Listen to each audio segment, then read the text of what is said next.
हमारा मार्गदर्शन कीजिए। Thank you, Sahid. Honorable Sir, Kirtana Nair, a class 10 student from Thiruvananthapuram, Kerala, is plagued by the same problem and expects to receive guidance from you, sir. Kirtana's question has been received from times now. Kirtana, please ask your question. Hi, I am Kirtana from class 10 in Christava School, Thiruvananthapuram, Kerala. As we all know, our classes have shifted online during the pandemic. There is so much distraction in our homes in the form of mobile, social media, etc. Sir, so my question is, how can we improve the learning through online classes? Thank you, Kirtana. Honorable Sir, online education has challenged not only students but teachers too.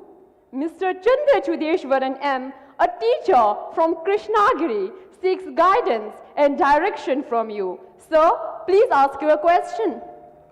Namaste, Honorable Prime Minister Sir. I am Chandra Chudeshwaran from the Ashok Leyland School, Hosur, Tamil Nadu. My question is, as a teacher, conducting online teaching and learning has become a challenge. How best to face it, sir? Dhanyavad Mahoday. Thank you, sir.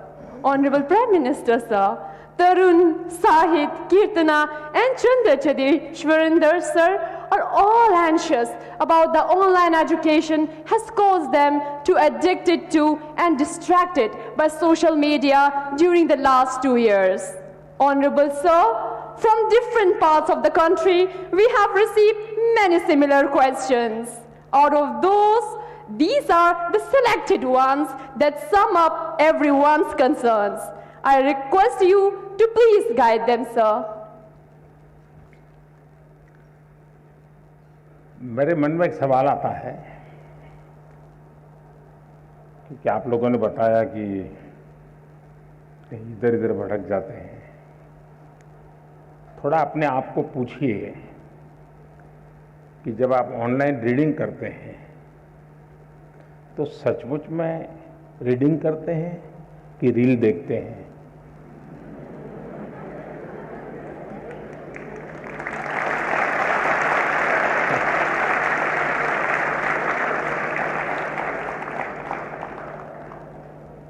अब मैं आपको हाथ ऊपर नहीं कराऊंगा, लेकिन आप समझ गए कि मैंने आपको पकड़ लिया है। हकीकत में दोष ऑनलाइन या ऑफलाइन इसका नहीं है। आप अनुभव किए होंगे, क्लास में भी बहुत बार आपका शरीर क्लासरूम में होगा, आपकी आंखें टीचर की तरफ होगी, लेकिन कान में एक भी बात नहीं जाती होगी, क्योंकि आपका दिमाग कहीं और होगा। कान को तो कोई दरवाजा नहीं लगाया है, कोई खिड़की नहीं लगाई, लेकिन मन कहीं और है तो सुनना ही बंद हो जाता है, रजिस्टर ही नहीं होता है। जो चीजें ऑफलाइन होती हैं वही चीजें ऑनलाइन भी होती हैं। इसका मतलब है कि माध्यम समस्या नहीं है, मन समस्या है।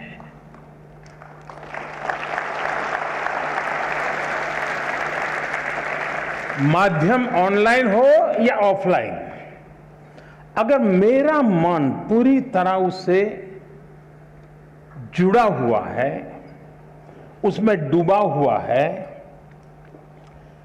मेरा एक खोजी मन है जो उसकी बारीकियों को पकड़ने की कोशिश कर रहा है, तो आपके लिए ऑनलाइन या ऑफलाइन मैं नहीं मानता हूं कि कोई फर्क पड़ सकता है। और इसलिए हम, जैसे युग बदलता है तो माध्यम भी बदलते रहते हैं। अब पहले के जमाने में जो गुरुकुल चलते थे, सदियों पहले, सहस्त्र वर्ष पहले, तो वहां तो प्रिंटिंग पेपर भी नहीं थे, तो उस समय कोई किताब भी नहीं थी, तो ऐसे ही कंठस्थ सब चलता था। तो उनकी श्रवण शक्ति इतनी तेज रहती थी कि सुनते थे और उसको कंठस्थ कर लेते थे, और पीढ़ी दर पीढ़ी कान के द्वारा सीख करके बाद में युग बदल गया, प्रिंटेड मटेरियल आ गया, किताबें आने लगी, तो लोगों ने उसमें ढाल दिया। ये इवोल्यूशन लगातार चलता रहा है, ये और यही तो मानव जीवन की विशेषता है। तो वो इवोल्यूशन का एक हिस्सा है कि आज हम डिजिटल गैजेट के माध्यम से, नए टेक्नोलॉजिकल टूल के माध्यम से बड़ी आसानी से चीजों को प्राप्त कर सकते हैं और बड़े व्यापक रूप से प्राप्त कर सकते हैं। इसे हमने एक अपॉर्चुनिटी मानना चाहिए, हमने इसे समस्या नहीं मानना चाहिए। लेकिन ये भी सही है कि कभी हमने एक कोशिश करनी चाहिए, हम ऑनलाइन हमारी पढ़ाई को एक रिवॉर्ड के रूप में अपने टाइम टेबल में रख सकते हैं। मुझे पक्का विश्वास है कि मान लीजिए आपने आपके टीचर के द्वारा मिली हुई नोट्स और स्टैंडर्ड मटेरियल कहीं आपको ऑनलाइन अवेलेबल है, दोनों को बराबर देखेंगे तो आप ही उसका वैल्यू एडिशन कर सकते हैं। आप कहेंगे हाँ टीचर ने इतना बताया था, मुझे इतना याद रहा था, लेकिन यहाँ दो चीजें मुझे अच्छी मिल गई हैं, अच्छे तरीके से मिल गई है, मैं दोनों का जोड़ कर दूंगा, तो वो आपकी ताकत बहुत बढ़ा देंगे। ऑनलाइन का दूसरा लाभ ये है, आखिरकार शिक्षा का एक हिस्सा है ज्ञान अर्जन करना। अब ऑनलाइन और ऑफलाइन का सिद्धांत क्या हो सकता है? मैं मानता हूं ऑनलाइन पाने के लिए है, ऑफलाइन बनने के लिए है।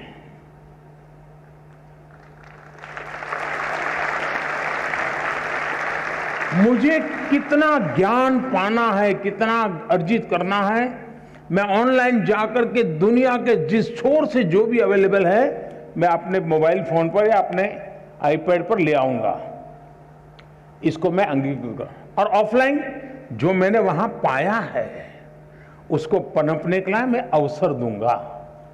मैं ऑफलाइन उस जो चीजों को, मैं अब मान लीजिए यहां साउथ इंडिया के साथियों ने मुझे पूछा, आखिर में बड़ा कम करते हुए बात हुई, टीचर महोदय ने पूछा, तो मैं ये कहूंगा कि मां ऑनलाइन आपने डोसा कैसे बनता है, कौन से इंग्रेडिएंट होते हैं, क्या प्रोसेस होता है, सब देख कर लिया, लेकिन पेट भरेगा क्या? बढ़िया से बढ़िया डोसा आपने कंप्यूटर पर बना दिया, सारे इंग्रेडिएंट का उपयोग कर लिया, पेट भरेगा क्या? लेकिन वो ज्ञान अगर आपने कोशिश की और डोसा बना दिया तो पेट भरेगा या नहीं भरेगा? तो ऑनलाइन को आपका आधार मजबूत करने के लिए उपयोग करें, आपको ऑफलाइन में उसको जाकर के जीवन में साकार करना है। शिक्षा का भी ऐसा ही है। पहले आपकी जो किताब है वो, आपके जो टीचर है वो, आपका जो सराउंडिंग्स है वो, बहुत सीमित साधन थे ज्ञान प्राप्त करने के। आज असीमित संसाधन है, इसलिए आप अपने आप को कितना व्यापक कर सकते हैं, खुद का विस्तार कितना कर सकते हैं, उतनी ही चीजें आप उसको एडॉप्ट करते जाएंगे। और इसलिए ऑनलाइन को एक अवसर समझिए, लेकिन इधर उधर भटक करके काम करते हैं तो फिर टूल भी अवेलेबल है। आपने देखा होगा आपके हर गैजेट में टूल है जो आपको इंस्ट्रक्शन देते हैं, वार्निंग देते हैं, ये करो ये मत करो, अब रुक जाओ, थोड़ी देर आराम करो, अब 15 मिनट के बाद फिर आना है तो वो 15 मिनट के बाद आएंगे। आप इस टूल का उपयोग करके अपने आप को डिसिप्लिन में ला सकते हो। और मैंने देखा है कि बहुत सारे बच्चे होते हैं जो ऑनलाइन इन टूल्स का मैक्सिमम उपयोग करते हैं, अपने आप को रिस्ट्रिक्ट करते हैं। दूसरा, जीवन में खुद से भी जुड़ना, ये भी उतना ही महत्व है जितना आईपैड के अंदर घुसने में आनंद आता है, मोबाइल फोन के अंदर घुसने में आनंद होता है, उससे हजारों गुना आनंद अपने भीतर घुसने का भी होता है। तो दिन भर में कुछ पल ऐसे निकालिए कि जब आप ऑनलाइन भी नहीं होंगे, ऑफलाइन नहीं होंगे, इनर लाइन होंगे। जितना अंदर जाएंगे आप अपनी ऊर्जा को अनुभव करेंगे। अगर इन चीजों को कर लेते हैं तो मुझे नहीं लगता है कि ये सारे संकट आपके लिए कठिनाई पैदा करेंगे।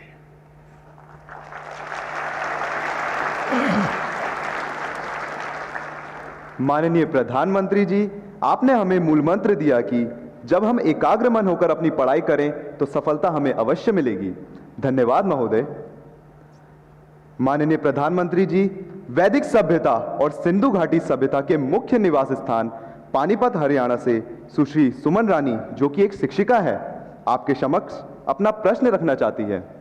सुश्री सुमन रानी मैम, कृपया अपना प्रश्न पूछिए। महोदय जी, मैं Suman Rani, TGT social science, DAV police public school Panipat से। सर, मेरा आपसे प्रश्न है कि नई शिक्षा नीति छात्रों को उनके कौशल को विकसित करने में नए अवसर कैसे प्रदान करेगी? धन्यवाद महोदय। धन्यवाद मैम। मान्यवर, पूर्व के स्कॉटलैंड नाम से प्रसिद्ध मेघालय के ईस्ट खासी हिल्स की कक्षा 9वीं की छात्रा शीला वैष्णव भी आपसे इसी विषय पर प्रश्न पूछना चाहती है। शीला, कृपया अपना प्रश्न रखें। Good morning, sir. I am Sheila Vaishnav of Jawahar Navodaya Vidyalaya, Maflang, East Khasi Hills, Meghalaya, studying in class 9th. My question to Honorable Prime Minister is how provisions of National Education Policy will empower students' lives in particular and society in general and pave way for Naya Bharat. Thank you, sir. Thank you Sheela. श्रद्धेय प्रधानमंत्री जी, नई शिक्षा नीति को ध्यान में रखते हुए इस तरह के कई और भी सवाल देश भर से प्राप्त हुए हैं, जिनमें विद्यार्थियों ने यह अभिव्यक्त किया है कि हमारी रुचि कुछ और होती है, हम विषय कोई और पढ़ रहे होते हैं। ऐसी स्थिति में क्या करें? कृपया मार्गदर्शन कर कृतार्थ करें। जरा गंभीर प्रकार का सवाल पूछा है और इतने कम समय में उसका पूरा विस्तार से जवाब देना भी कठिन है। पहली बात तो है, ये न्यू एजुकेशन पॉलिसी के बजाय हम ये कहें ये नेशनल एजुकेशन पॉलिसी है, एनईपी।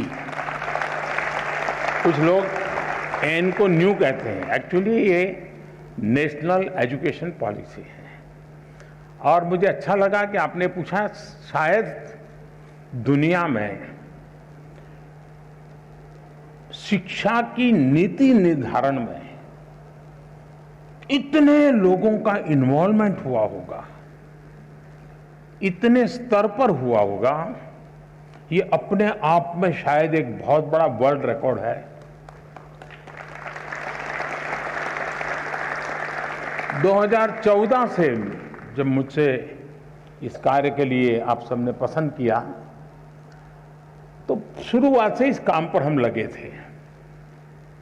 करीब 6-7 साल तक बहुत ब्रेनस्टॉर्मिंग हुआ, हर स्तर पर हुआ। गांव के शिक्षकों के बीच हुआ, गांव के स्टूडेंट्स के बीच हुआ, शहर के शिक्षकों के बीच हुआ, शहर के स्टूडेंट्स के बीच हुआ।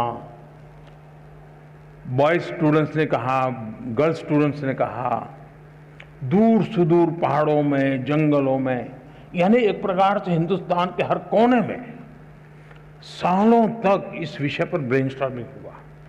उस सब के जिस तैयार किए गए और देश के बहुत ही अच्छे विद्वान, और वो भी आज के युग को ध्यान में रखते हुए जो लोग साइंस और टेक्नोलॉजी से जुड़े हुए थे, ऐसे लोगों के नेतृत्व में इसकी विशद चर्चाएं हुई।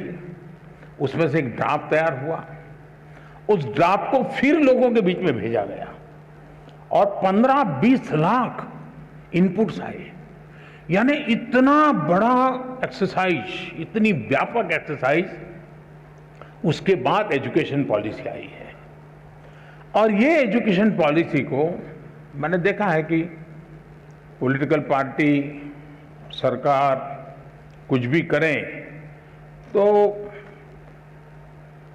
कहीं न कहीं से तो विरोध का स्वर कुछ न कुछ तो हर कोई मौका ढूंढता रहता है। लेकिन अब मेरे लिए खुशी की बात है कि नेशनल एजुकेशन पॉलिसी का हिंदुस्तान के हर तबके में पुरजोश स्वागत हुआ है और इसलिए इस काम को करने वाले सब अभिनंदन के अधिकारी, लाखों लोग हैं जिन्होंने इसको बनाया है। ये सरकार ने नहीं बनाया है, देश के नागरिकों ने बनाया है, देश के विद्यार्थियों ने बनाया है, देश के टीचर्स ने बनाया है और देश के भविष्य के लिए बनाया है।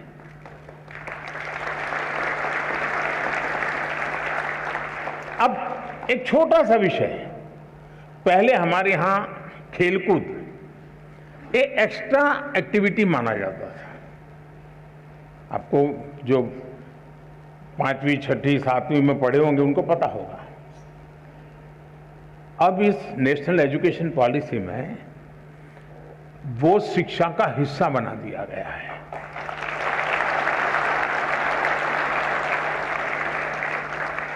यानी खेलकूद खेलना खिलने के लिए बहुत अनिवार्य होता है। बिना खेले कोई खिल नहीं सकता। अगर आप खिलना चाहते हैं, खुलना चाहते हैं तो खेल जीवन में बहुत जरूरी है।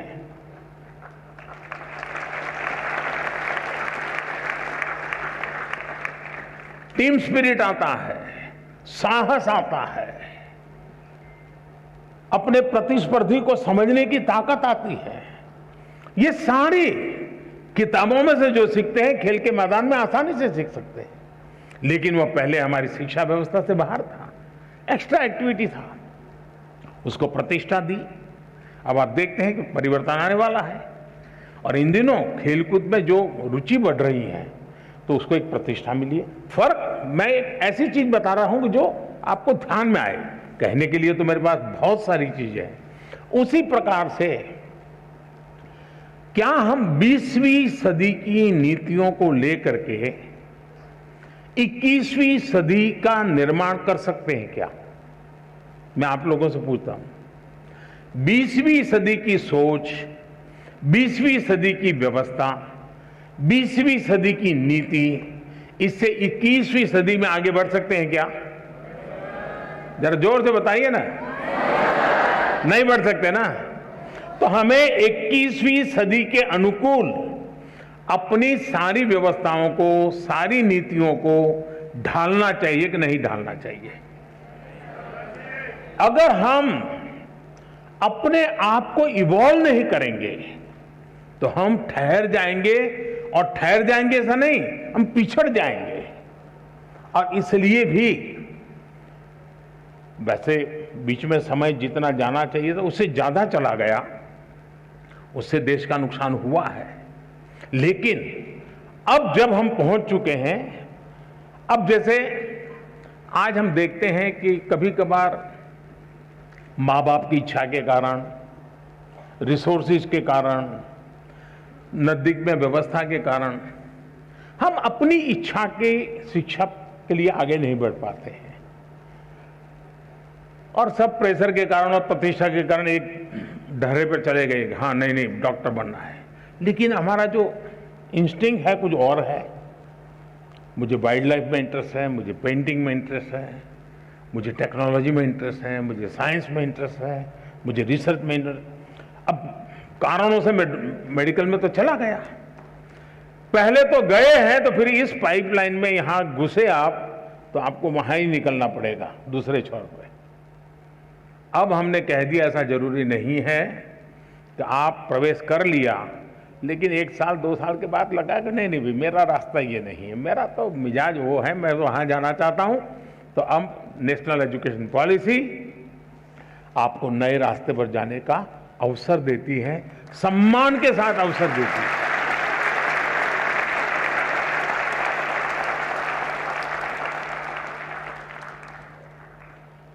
आज हम जानते हैं पूरी दुनिया में स्किल का महात्म्य बहुत बढ़ गया है।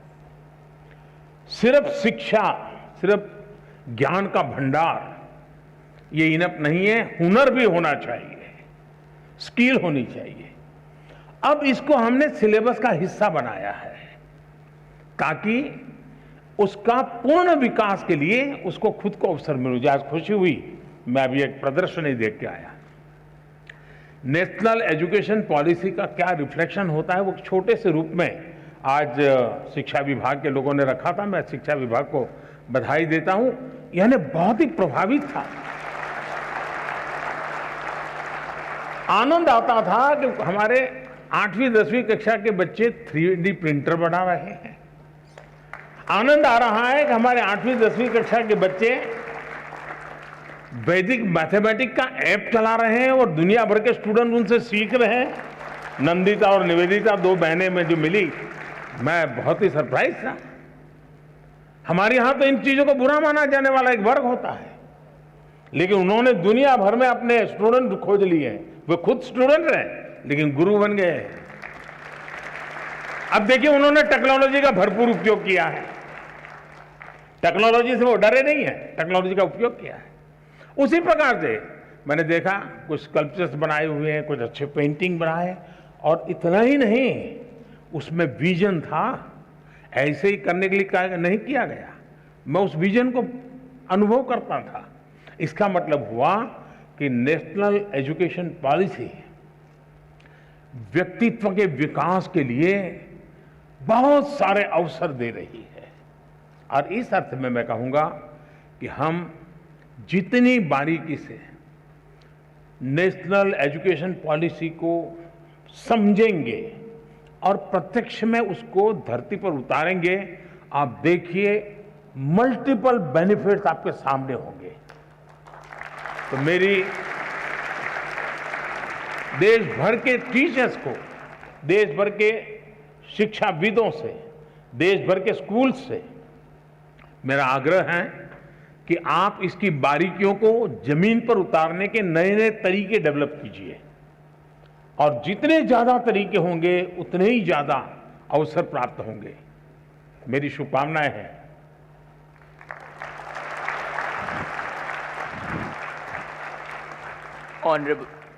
Honorable Prime Minister, sir, now we are absolutely confident that the national education policy will redefine the meaning of education for us and our future is brilliant. हम खेलेंगे तो अवश्य खेलेंगे। Honorable sir, Roshni of Rajkiya Kanya Inter College in the industrial town of Ghaziabad seeks respected Prime Minister's help and guidance on certain issues. Roshni, please ask your question.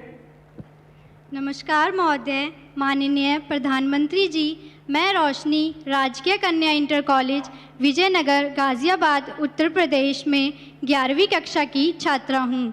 मान्यवर, मेरा प्रश्न यह है कि मुझे आश्चर्य है कि क्या छात्र परीक्षा से डरते हैं या अपने माता पिता और शिक्षकों से?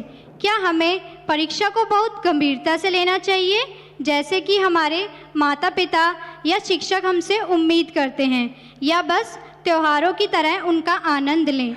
कृपया हमारा मार्गदर्शन करें। धन्यवाद। थैंक यू रोशनी। 5 नदियों के क्षेत्र, गुरुओं की भूमि स्थित समृद्ध राज्य पंजाब के भटिंडा से 10वीं की छात्रा किरणप्रीत इसी विषय पर अपना प्रश्न पूछना चाहती हैं। किरणप्रीत, कृपया अपना प्रश्न पूछें। Good morning, Honorable Prime Minister Sir. My name is Kiranpreet Kaur of class 10th. I study in Doon Public Senior Secondary School, Kalyan Sukha, District Bathinda, Punjab. Sir, my question to you is, how do I deal with my family's disappointment if my results are not good? I don't have negativity against my parents, because I know they need more reassurance than I do. Thank you, sir. Please guide me. धन्यवाद Kiranpreet. Honorable Prime Minister, sir, like many of us, Roshni and Kiranpreet also find it a challenge to deal with the expectations of their parents and teachers. We look forward to your advice.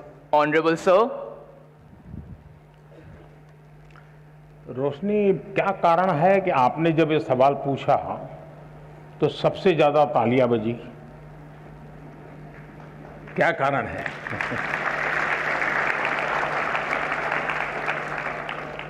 मुझे लगता है कि आपने सवाल student के लिए नहीं पूछा है, आपने बड़ी चतुराई से पेरेंट्स और टीचर के लिए पूछा है।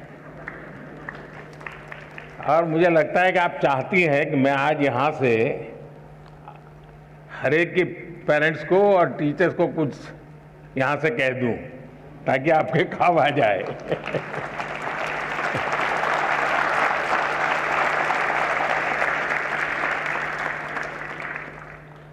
इसका मतलब कि आप पर प्रेशर है टीचर का, आप पर प्रेशर है पेरेंट्स का, और इसलिए आपको उलझन है कि मैं मेरे लिए कुछ करूं कि उनके कहने पर करूं। अब उनको समझा नहीं पा रहे हैं और मैं अपना छोड़ नहीं पा रहा हूं। ये आपकी चिंता मैं महसूस कर रहा हूं। मैं सबसे पहले तो पेरेंट्स को और टीचर्स को ये जरूर कहना चाहूंगा कि कृपा करके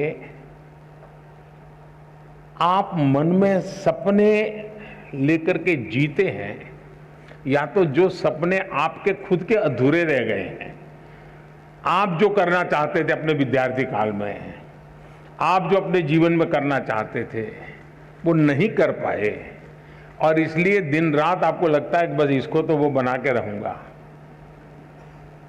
यानी आप अपने मन की बातों को, अपने सपनों को, अपनी अपेक्षाओं आकांक्षाओं को अपने बच्चे में एक प्रकार से इंजेक्ट करने की कोशिश करते हैं। बच्चा आपको रिस्पेक्ट करता है, माँ बाप की बात को बहुत महत्व देता है। दूसरी तरफ टीचर कहते हैं कि देखिए तुम्हें ये करना है, तुम ये करो, हमारे स्कूल में तो ये है रहता है, हमारी तो ये परंपरा है। आपका मन कुछ तीसरा ही करता है। और ज्यादातर हमारे बच्चों के विकास में ये जो कंफ्यूज और कॉन्ट्राडिक्टरी जो प्रभावों के बीच में उसे गुजरना पड़ता है, ये उसके लिए बहुत बड़ी चिंता का विषय होता है। और इसलिए पुराने जमाने में टीचर का परिवार से संपर्क रहता था, परिवार के हर लोग को टीचर जानते थे, और परिवार भी अपने बच्चों के लिए क्या सोचता है उसे टीचर परिचित होते थे। टीचर क्या करते हैं, कैसा करते हैं, वो उससे पेरेंट्स परिचित होते थे। यानी एक प्रकार से शिक्षा एक, चाहे स्कूल में चलती हो, शिक्षा घर में चलती हो, हर कोई एक ही प्लेटफॉर्म पर होता था। और उसके कारण अब क्या हुआ है, बच्चा दिन भर क्या करता है, माँ बाप को समझ नहीं है, जानते नहीं है। टीचर को सिलेबस से लेना देना है, मेरा सिलेबस पूरा हो गया, मेरा काम हो गया, मैंने अच्छी तरह से पढ़ाया, बहुत मेहनत करके पढ़ाते, ऐसा नहीं कि नहीं पढ़ाते, लेकिन उसको लगता है कि मेरी जिम्मेवारी है सिलेबस पूरा करूं, वो मेरा दायित्व है। लेकिन बच्चे का मन कुछ और करता है। और इसलिए जब तक चाहे पेरेंट्स हो या टीचर्स हो या स्कूल का एनवायरनमेंट हो, हम बच्चे के शक्ति और उसकी सीमाएं, उसकी रुचि, उसकी प्रवृत्ति, उसकी अपेक्षा, उसकी आकांक्षा, इन सबको बारीकी से ऑब्जर्व नहीं करते हैं, उसको जानने समझने का प्रयास नहीं करते हैं, और हम उसको धक्का मारते जाते हैं, तो कहीं न कहीं वो लड़खड़ा जाता है। और इसलिए मैं रोशनी के माध्यम से सभी पेरेंट्स को, सभी टीचर्स को कहना चाहूंगा कि आप अपने मन की आशा अपेक्षा के अनुसार अपने बच्चों पर बोझ बढ़ जाए, इससे बचने का प्रयास करें। उनकी, और हर बच्चे के पास एक स्ट्रेंथ होती है, हर माँ बाप को स्वीकारना होगा कि आपके तराजू में वो फिट हो या ना हो, लेकिन परमात्मा ने उसको किसी न किसी विशेष ताकत के साथ भेजा है, उसके अंदर कोई सामर्थ्य है, ये आपकी कमी है। ये आपकी कमी है कि आप उसके सामर्थ्य को पहचान नहीं पाते हो। ये आपकी कमी है कि आप उसके सपनों को समझ नहीं पा रहे हो, और इसलिए दूरी वहीं से बन जाती है। और मैं चाहूंगा बच्चों से कि आप प्रेशर के बीच भी, अब ये तो मैं नहीं कहूंगा कि माँ बाप का मत सुनो, मैं ये तो नहीं कहूंगा टीचर की बात मत सुनो, ये तो सलाह ठीक नहीं होगी। सुनना तो है ही है, वो जो कहते हैं उसको समझना है, लेकिन हमें उन चीजों को स्वीकार करना है जो हमारे भीतर बहुत सहज रूप से, आपने देखा होगा धरती भी वैसे तो निर्जीव लगती है, एक बीज बोएंगे तो उसमें से कुछ नहीं निकलता है, लेकिन उसी धरती पर दूसरा बीज बोएंगे तो बहुत कुछ निकल के आता है, बहुत बड़ा वटवृक्ष बन जाता है। दोष धरती का नहीं है, कौन सा बीज बोया है उस पर है। और इसलिए आपको पता है कि कौन सी चीज आप आसानी से अडॉप्ट कर लेते हैं, कौन सी चीज आपको मन के साथ एकदम उसमें आगे बढ़ जाते हैं। आप जी जान से उसमें जीतते जाइए, आपको कभी बोझ महसूस नहीं होगा। और शुरू में शायद रुकावट आएगी, लेकिन बाद में परिवार गर्व करने लग जाएगा, हाँ हम तो सोचते थे कि इसमें ये बहुत अच्छा किया, आज तो हमारा नाम रोशन हो गया। 4 लोगों के बीच में बैठते हो तो तारीफ होती है। जो कल तक आप कोई ताकत को स्वीकार नहीं करते थे, वो आने वाले समय में आप ही के ताकत का गौरव गान करना शुरू कर देंगे। और इसलिए आप हंसते खेलते उमंग के साथ जो मिनिमम रिक्वायरमेंट है उसको पूरा करते हुए, अतिरिक्त जो सामर्थ्य है उससे जोड़ते हुए आगे बढ़ेंगे, आपको बहुत फायदा होगा।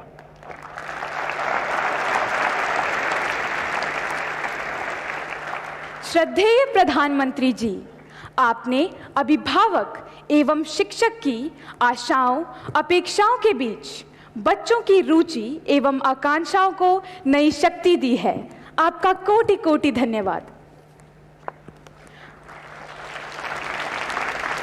Honorable Prime Minister Sir, from the culturally rich city of Delhi, Vaibhav, a class 10 student of Kendriya Vidyalaya Janakpuri, earnestly seeks your counsel regarding his problem.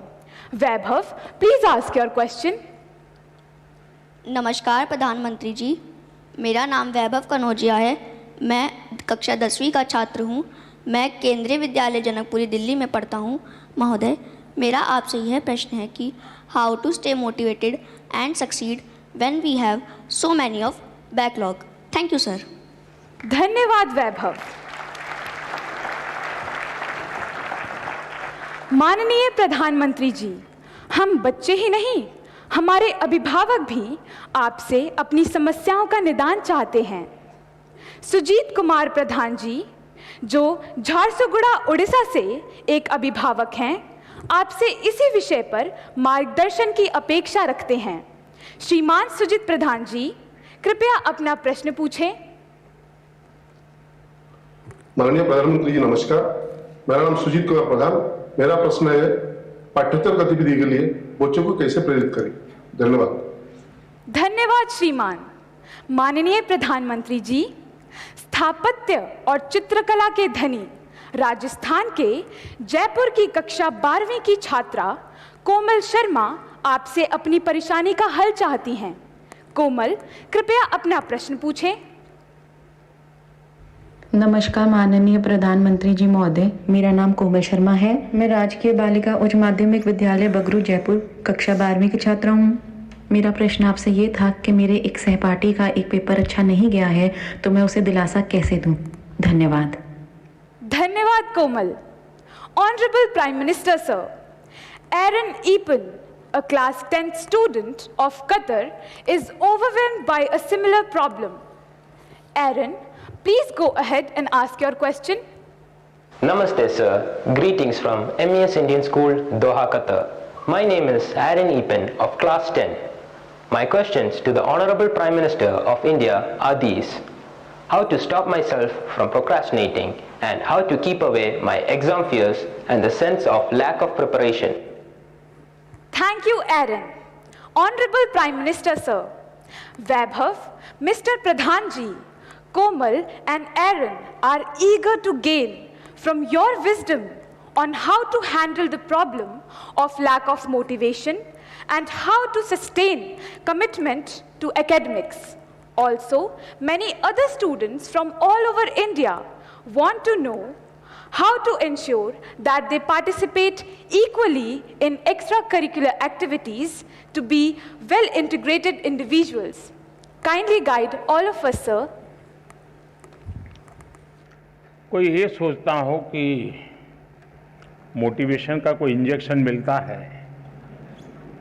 और वो इंजेक्शन हम लगवा दें तो फिर मोटिवेशन का एश्योरेंस मिल जाता है।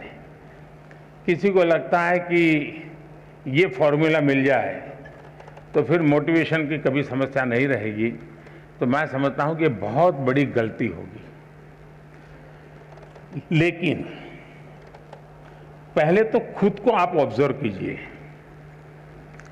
कि आप वो कौन सी बातें होती हैं जिससे पूरी तरह डीमोटिवेटेड हो जाते हैं। आपको पता चलेगा। आप दिन भर देखेंगे, सप्ताह भर देखेंगे, महीने भर देखेंगे तो आप पकड़ पाएंगे कहाँ जब ऐसा होता है तो मुझे लगता है वो मैं कुछ नहीं कर सकता, ये मेरे लिए कठिन है। तो एक खुद को जानना और उसमें भी वो कौन सी बातें हैं जो मुझे हताश कर देती है, निराश कर देती है, एक बार उसको जान लें और उसको एक बार नंबर बॉक्स में डाल दें। ठीक है, फिर आप कोशिश कीजिए कि वो कौन सी चीजें हैं जो सहज रूप से आपको मोटिवेट करती हैं। जो बातें सहज रूप से आपको मोटिवेट करती हैं उसको आप आइडेंटिफाई कीजिए। मान लीजिए आपने कोई बहुत अच्छा गाना सुना, सिर्फ उसका संगीत नहीं, उसके शब्दों में कुछ चीजें ऐसी है कि आपको लगता है हाँ यार, सोचने का तरीका ये भी हो सकता है। तो आपने देखा होगा कि आप अचानक नए सिरे से सोचना शुरू कर देते हैं। किसी ने आपको बताया था? नहीं बताया था, लेकिन आपने खुद को तैयार किया था कि वो कौन सी चीजें हैं जो मुझे मोटिवेट करते, आपने पकड़ लिया तो आपको मन करेगा हाँ ये मेरे लिए बहुत काम की चीज है। इसलिए मैं चाहूंगा कि आप स्वयं के विषय में जरूर एनालिसिस करते रहिए, उसमें किसी और की मदद के चक्कर में मत पड़िए। बार बार किसी को एक जाके मत कहो यार मेरा मूड नहीं है, मुझे मजा नहीं आता है। फिर आपके अंदर एक ऐसी वीकनेस पैदा होगी कि हर बार आप सिंपैथी चाहेंगे। फिर आपका मन करेगा मम्मी मेरे पास बैठे हैं, जरा मुझे पुचकारे पुलकारे, समय में जरा उत्साहित करे, मेरा लालन पालन करे। तो एक वीकनेस धीरे धीरे डेवलप हो जाएगी। कुछ पल तो अच्छे चले जाएंगे। और इसलिए कभी भी उन चीजों के विषय में सिंपैथी गेन करने के लिए उपयोग मत कीजिए, कभी मत कीजिए। है जीवन में मुसीबतें आई, निराशा आई, हताशा आई, मैं उसको खुद जीऊंगा, मैं उससे जम करके उससे जंग करूंगा और मेरी ही निराशा, मेरी उदासीनता को मैं ही खत्म कर दूंगा, मैं ही उसको कब्र में गाड़ दूंगा। ये विश्वास पैदा कीजिए।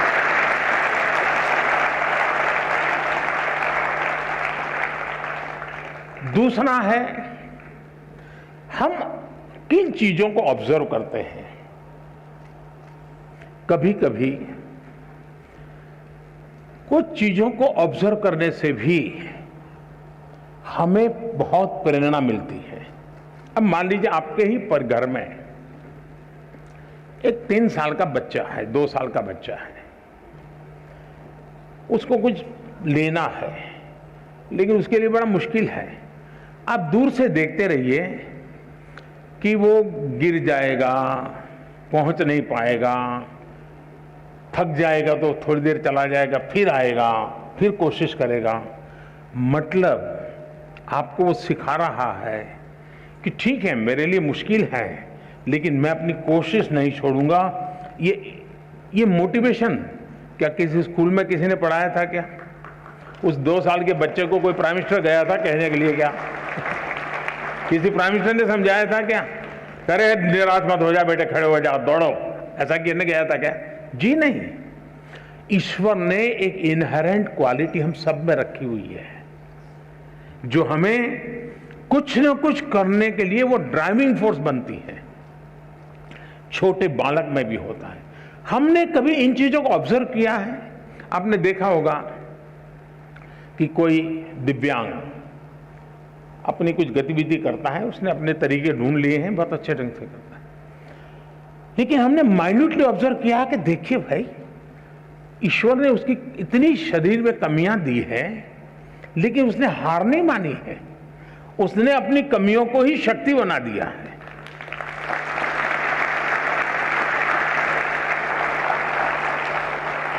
और वो शक्ति खुद को तो दौड़ाती है, वो खुद शक्ति अगर देखने वाला नहीं, ऑब्जर्व करने वाला, जो निरीक्षण करता है, उसको भी प्रेरणा देती है। हम कोशिश करें हमारे आसपास जो चीजें हैं उसको हम उस रूप में ऑब्जर्व करें, उसकी वीकनेसेस को ऑब्जर्व ना करें, उस कमियों को उसने कैसे मात किया है, उन कमियों को वो कैसे मात करता है, उस प्रक्रिया को बारीकी से देखिए। आप फिर अपने आप को उसके साथ कोरिलेट करेंगे कि हाँ, मैं ऐसा होता है तो मैं भी शायद ऐसा कर सकता हूं। ईश्वर ने तो मुझे हाथ पैर सब बहुत बढ़िया दिया है, मुझे तो कोई कमी नहीं है, मैं क्यों चुप बैठा हूं? आप खुद दौड़ने लग जाएंगे। और इसलिए मुझे लगता है कि दूसरा एक विषय है, क्या कभी आप खुद की एग्जाम लेते हैं क्या? आप अपनी एग्जाम भी तो कभी लीजिए, कोई आपकी एग्जाम क्यों ले? जैसे मैंने शायद मेरी जो किताब है एग्जाम वॉरियर, उसमें एक जगह पे लिखा हुआ है कि आप कभी एग्जाम को ही एक चिट्ठी लिख दो, हे डियर एग्जाम, और उसको लगो अरे तुम क्या समझते हो, मैंने ये तैयारी की है, मैंने ये तैयारी की है, मैंने ये मेहनत की है, मैंने इतना प्रयास किया है, मैंने ये पढ़ा है, मैंने ये लिखा है, मेरी इतनी नोटें भरी हुई है, मैं टीचर के साथ इतने घंटे बैठा हूं, मैंने मम्मी के साथ इतना समय बिताया है, मैं मेरे पड़ोसी के छात्र ने अच्छा काम किया तो उसके जाकर अरे मैं इतना सीख करके आया हूं, तुम कौन होते हो मेरा मुकाबला करने वाले?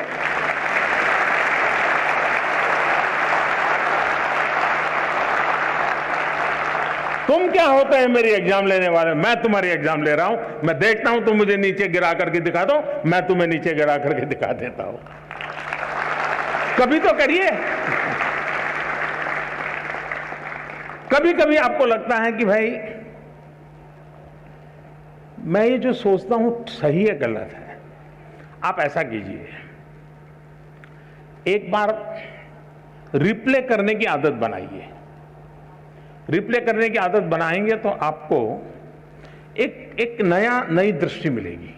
जैसे मानो क्लास के अंदर कुछ सीख करके आए हो, आपके 3-4 दोस्त हैं, बैठिए और आज जो सीखा है आप ही टीचर बन के आपके 3 दोस्तों को सिखाइए, फिर दूसरा दोस्त और 3 को सिखाए, फिर तीसरा दोस्त और 3 को सिखाए, फिर चौथा दोस्त, यानी एक प्रकार से जितने पाया होगा वो परोसेगा और हर एक को ध्यान में आएगा, देखिए यार उसने इस बिंदु को पकड़ा था, मुझसे छूट गया था, उसने इस पॉइंट को पकड़ा था, मुझसे छूट गया था।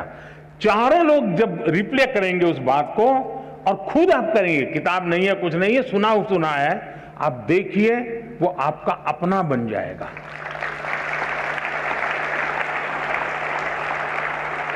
आप चीजों को, अब आपने देखा होगा कहीं कोई घटना घटी हो, बड़े बड़े पॉलिटिकल लीडर को भी ये टीवी वाले खड़े हो जाते हैं ना डंडा लेकर के, और आपने देखा होगा वो जवाब देने में इधर उधर हो जाते हैं। कुछ लोगों को तो पीछे से प्रॉम्प्टिंग करना पड़ता है, आपने देखा होगा। लेकिन एक गांव की महिला है, कहीं एक्सीडेंट हुआ है और कोई टीवी वाला पहुंच गया, उसने बेचारी को टीवी क्या है मालूम भी नहीं है और उसको पूछ लिया। आप देखिए बड़े आत्मविश्वास के साथ वो सारा वर्णन कर देती हैं, कैसा हुआ था, फिर ऐसा हुआ था, फलाने आए थे, टिकने आए थे, ऐसा यानी परफेक्टली चीजों बता। क्यों? क्योंकि उसने जो अनुभव किया उसको वो आत्मसात कर लेते हैं और उसके कारण उसको रिप्ले बड़ी आसानी से कर लेते हैं। और इसलिए मैं मानता हूं कि आप अपने आप को खुले मन से इन चीजों से जोड़ेंगे तो कभी भी निराशा आपके दरवाजे पर दस्तक नहीं दे सकती है।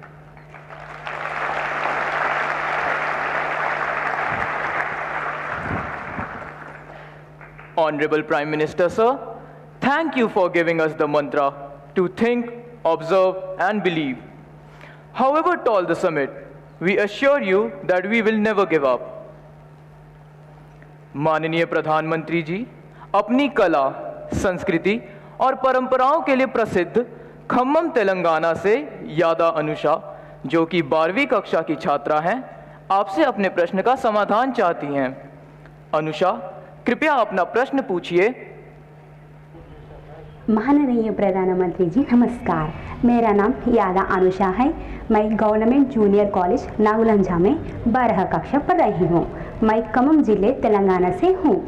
सर, मेरे सवाल यहाँ है कि जब शिक्षक हमें पढ़ाते हैं तो हम समझ जाते हैं, लेकिन कुछ समय या कुछ दिनों के बाद हम भूल जाते हैं।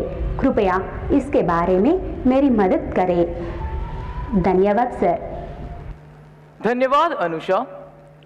मान्यवर, हमें एक अन्य प्रश्न नमो ऐप के माध्यम से प्राप्त हुआ है, जिसमें प्रश्नकर्ता गायत्री सक्सेना जानना चाहती है, परीक्षा देते समय उनके साथ अक्सर ऐसा होता है, जो पढ़े और याद किए हुए विषय हैं वो भी परीक्षा हॉल में भूल जाते हैं, जबकि परीक्षा से पहले या परीक्षा के बाद साथियों से बात करते समय उन्हें वही जवाब ध्यान में रहता है। ऐसी स्थिति को बदलने के लिए क्या करना चाहिए? मान्यवर, अनुषा एवं गायत्री सक्सेना के जैसे प्रश्न अनेक अन्य लोगों के मन में भी है, जिनका संबंध स्मरण शक्ति से है।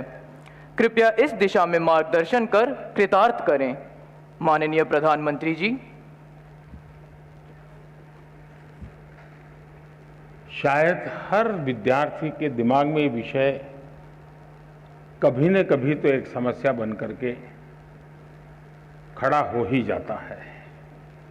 हर एक को लगता है कि मुझे याद नहीं रहता है, ये मैं भूल गया। लेकिन आप अगर देखेंगे,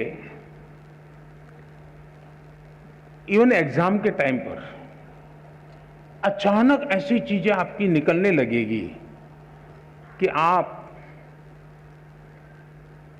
आपको कभी एग्जाम के बाहर, अरे मैंने तो पिछले हफ्ते भर में कभी इस विषय को छुआ नहीं था, अचानक क्वेश्चन आ गया, लेकिन मेरा जवाब बहुत अच्छा हो गया। मतलब कहीं पर स्टोर था, आपका भी ध्यान नहीं था, अंदर स्टोर था। और वो स्टोर क्यों था? क्योंकि जब वो भर रहे थे तब दरवाजे खुले थे, कपबोर्ड खुला हुआ था, इसलिए अंदर वो गया। अगर कपबोर्ड बंद होता, कितना ही पड़ोसते, कुछ नहीं जाता। और इसलिए कभी कभी ध्यान शब्द ऐसा है कि लोग उसको योगा, मेडिटेशन, हिमालय, ऋषि, मुनि वहां जोड़ देते हैं। मेरा बड़ा सिंपल सा मत है, ध्यान का मतलब क्या है? अगर आप यहां आए, लेकिन अभी आप सोचते होंगे कि मम्मी घर पे टीवी देखती होगी, वो ढूंढती होंगी मैं किस कोने में बैठा हूं। मतलब आप यहां नहीं है, आप घर में है। आपके दिमाग में यही है कि मम्मी टीवी देखती होगी कि नहीं देखती होगी, मैं यहां बैठा हूं, वो उनको नजर आया होगा कि नहीं आया होगा। आपका ध्यान यहां होना चाहिए था, लेकिन आपका ध्यान वहां है, मतलब आप बेध्यान है। अगर आप यहां हैं तो आप ध्यान में हैं, आप वहां हैं तो आप बेध्यान हैं। और इसलिए ध्यान को इतनी सरलता से जीवन में स्वीकार कीजिए, आप इतनी सरलता से स्वीकार कीजिए। ये कोई बहुत बड़ा साइंस है और कोई बहुत बड़ा नाक पकड़ करके हिमालय में जाके बैठना पड़ता है, ऐसा नहीं है जी। बहुत सरल है। आप उस पल को जीने की कोशिश कीजिए। अगर उस पल को आप जी भर के जीते हैं तो वो आपकी शक्ति बन जाता है।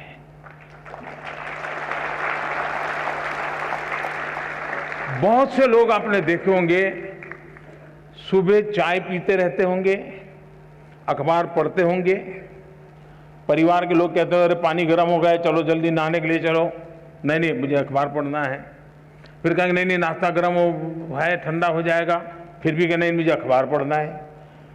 कभी उन माताओं से मैं कहता हूँ जो घर में ऐसी परेशानी करते हैं उनको जरा शाम को पूछो कि आज अखबार में क्या पढ़ा था। मैं 99% लोग बताता हूं वो नहीं कह पाएंगे कि आज के अखबार की हेडलाइन क्या थी।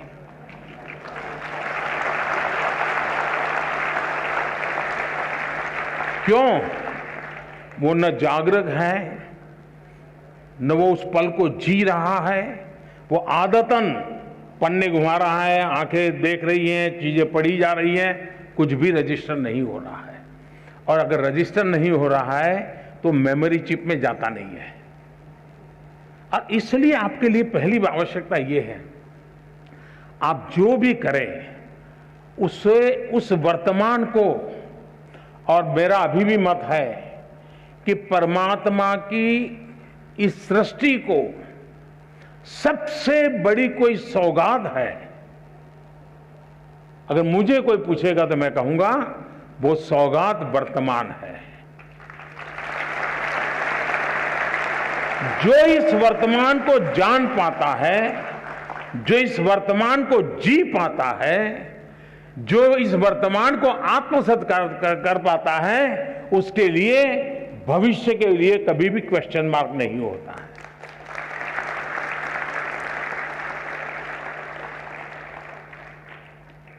और मेमोरी का भी यही कारण है कि हम उस पल को नहीं जीते हैं और उसके कारण हम उसको गवा देते हैं।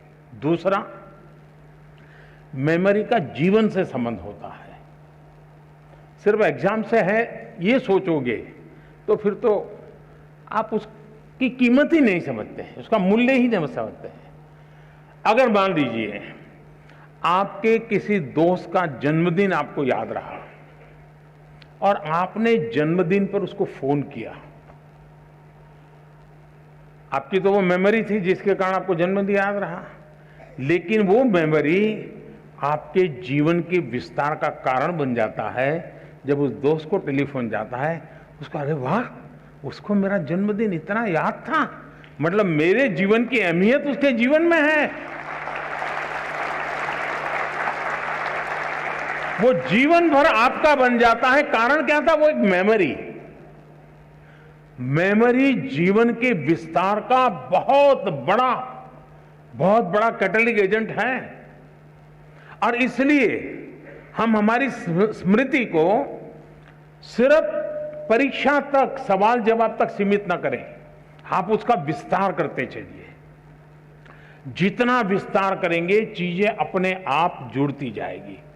दूसरा, आप कभी 2 बर्तन लीजिए, 2 बर्तन में पानी भरिए, पानी भर करके उसके अंदर एक कॉइन रखिए, दोनों में पानी शुद्ध है, स्वच्छ है, दोनों एक ही प्रकार का पानी है, दोनों एक ही प्रकार के बर्तन है, दोनों एक ही प्रकार के उसमें कॉइन है, और आप उसको देखिए। लेकिन एक बर्तन है जो हिल रहा है, पानी इधर उधर हो रहा है, नीचे कॉइन है। दूसरा स्थिर है। आप देखेंगे कि जो स्थिर पानी वाला कॉइन है वो आपको परफेक्ट दिखता है, हो सकता है उस पर लिखी हुई चीज भी दिखाई दे, और जो पानी हिल रहा है वहां पर भी वही कॉइन, वही साइज है, उतना ही गहरा है, लेकिन दिखता नहीं। क्यों? पानी हिल रहा है, बर्तन हिल रहा है। अगर मन भी ऐसे डोलता रहे और हम सोचें कि उसमें कॉइन जो है मुझे दिखाई देगा, आपने देखा होगा एग्जाम में आपकी समस्या ये होती है, क्यों देखो ये बगल वाला तो ऊपर देखता नहीं, लिखता ही रहता है, अब मैं पीछे रह जाऊंगा, उसको ना, यानी दिमाग उसी में लगा पड़ा है। आपका दिमाग इतना हल डोल कर रहा है कि जो भीतर मेमोरी रूपी जो कॉइन है ना, आपको वो दिखता ही नहीं है। एक बार मन को स्थिर कर लीजिए। मन को स्थिर करने की दिक्कत है तो जरा डीप ब्रीथिंग कर लीजिए। 3-4 बार गहरी सांस लीजिए, एकदम सीना तान करके आंख बंद करके कुछ पल बैठिए। मन स्थिर हो जाते ही वो कॉइन जैसे दिखने लगता है। आपके मेमोरी के भीतर पड़ी हुई चीज यूं ही उभर करके आना शुरू हो जाती है। और इसलिए ईश्वर ने जिसकी मेमोरी ज्यादा है उसको कोई एक्स्ट्रा एनर्जी दी है, ऐसा नहीं है जी। हम सबको, हमारे सबका जो इंटरनल प्रोडक्ट है ना, परमात्मा ने बहुत ढंग से बनाया हुआ है। हम किसको पनवाते हैं, किसको बढ़ाते हैं, उस पर निर्भर करता है। तो आप इसको बहुत आसानी से कर सकते हो। आप में से जो लोग पुराने शास्त्रों को जानते होंगे, कुछ तो कभी यूट्यूब पर भी कुछ चीजें अवेलेबल होती हैं। कुछ शताब्दानी लोग होते हैं, उनको एक साथ 100 चीजें याद आती है। हमारे देश में ये चीजें कभी कभी इसकी बड़ी प्रचलन हुआ करती थी। तो हम इसको ट्रेन कर सकते हैं, अपने मन को भी ट्रेन कर सकते हैं। लेकिन मैं आज, आप परीक्षा में जा रहे हैं इसलिए मैं उस दिशा में आपको नहीं ले जाऊंगा, लेकिन मैं कहता हूं मन स्थिर रखिए। आप अपने पास चीजें पड़ी हैं, वो अपने आप आना शुरू हो जाएगी, आपको वो दिखना शुरू हो जाएगी, आपका उसका स्मरण होना शुरू हो जाएगा और वही बहुत बड़ी ताकत बन जाएगा।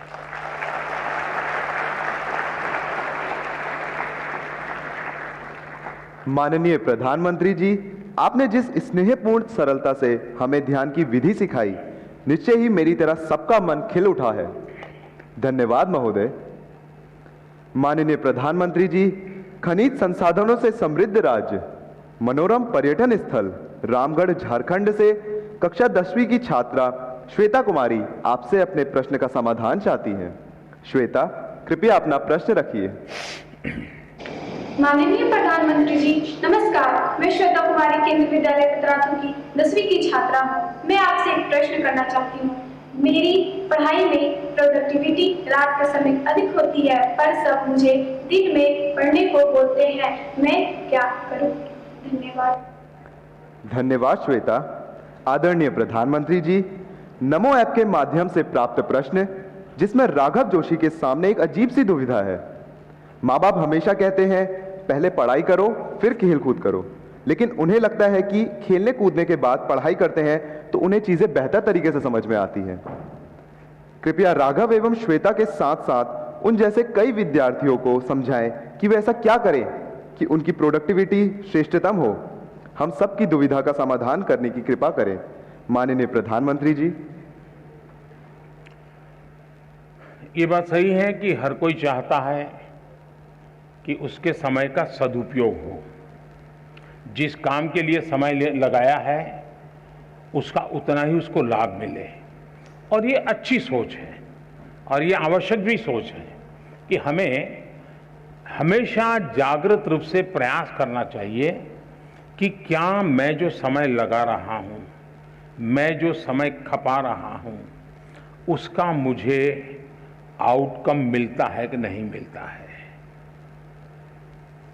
आउटपुट तो दिखेगा, आउटकम नहीं दिखेगा। इसलिए पहले तो खुद में एक आदत डालनी चाहिए कि मैंने जितना इन्वेस्ट किया उतना मुझे प्राप्त हुआ कि नहीं हुआ, और इसका हम हिसाब किताब लगा सकते हैं। और ये आदत हमको डालनी चाहिए कि भाई मैंने आज मैथमेटिक्स के पीछे 1 घंटा लगा दिया, तो मुझे उस 1 घंटे में जो मुझे करना था वो मैं कर पाया या नहीं कर पाया। उसमें से जो सवाल मुझे कठिन लगते थे वो अब मुझे सहज हो गए नहीं हो गए, मतलब मेरा आउटकम इम्प्रूव हो रहा है। ये हमें एनालिसिस करने की आदत डालनी चाहिए। बहुत कम लोगों को एनालिसिस की आदत होती है, वो एक के बाद एक पूरा करते ही जाते हैं, करते ही जाते हैं, करते ही जाते हैं, और बाद में पता ही नहीं रहता कि अरे वो जरा ज़्यादा ध्यान देने की जरूरत थी, उसको मैंने ज़्यादा ध्यान देने की जरूरत नहीं थी। कभी कभी क्या होता है, हमारे अपने टाइम टेबल में जो सबसे सरल है, जो सबसे प्रिय है, हम घूम फिर करके उसी में घुस जाते हैं। मन करता है चलो इसी को कर ले, क्यों? आनंद आता है, और उसके कारण जो कम पसंद है, थोड़ा कठिन है, उससे बचने की कोशिश करते हैं। आपने देखा होगा हमारा बॉडी जो है ना, वो बॉडी शब्द मेरा अच्छा नहीं है, लेकिन सरलता के लिए बता देता हूं। कभी कभी लगता है हमारा बॉडी चीटर है। आप तय करें मुझे ऐसे बैठना है, आपको पता ही नहीं होगा कैसे ऐसे हो जाते हो, पता ही नहीं होता है। मतलब आपके साथ आपका बॉडी चीटिंग करता है। आपने मन से तय किया कि मुझे ऐसे ही बैठना है, लेकिन थोड़ी देर में ढीले हो जाते हो, हाथ पैर, यानी जो ओरिजिनल स्वभाव है वहां बॉडी आपको ढल जाती है। फिर जागरूक होकर के ऐसे कर लोगे, फिर हो जाते हो। मतलब ये बॉडी जैसे चीटर है ना, वैसे मन भी चीटिंग करता है कभी कभी, और इसलिए हमें इस चीटिंग से बचना चाहिए। हमारा मन हमारा चीटर नहीं बनना चाहिए। वो कैसे बन जाता है कि जो चीज मन को पसंद है हम उसी पे चले जाते हैं। हमें जो जरूरी है, महात्मा गांधी जी श्रेय और प्रेय की बात करते थे।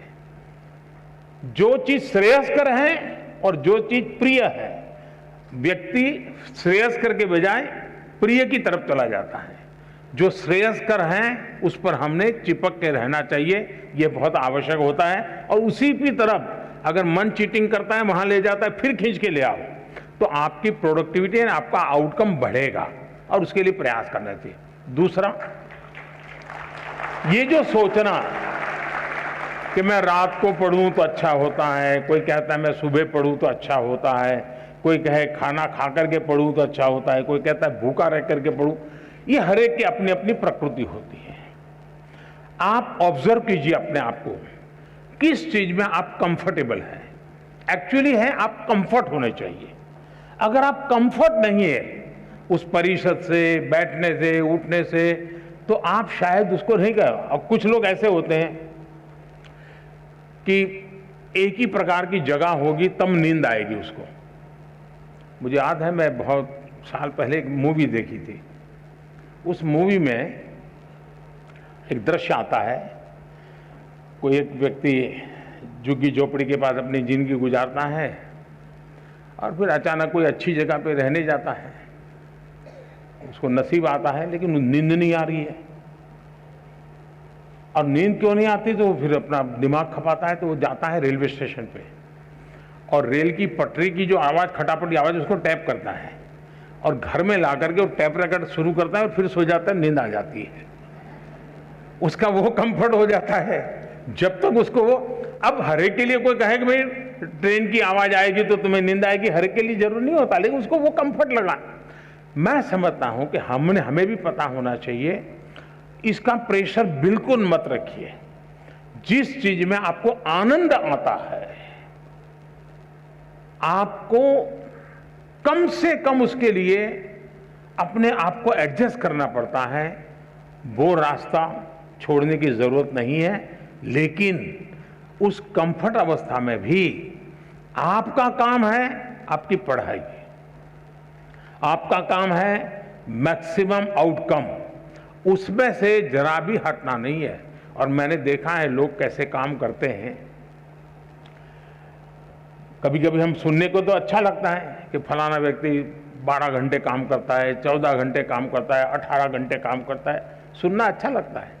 लेकिन एक्चुअली 18 घंटे काम करना क्या होता है, मेरे जीवन में एक बहुत बड़ा लेसन है। मैं जब गुजरात में था तो केका शास्त्री जी करके एक बहुत बड़े विद्वान थे।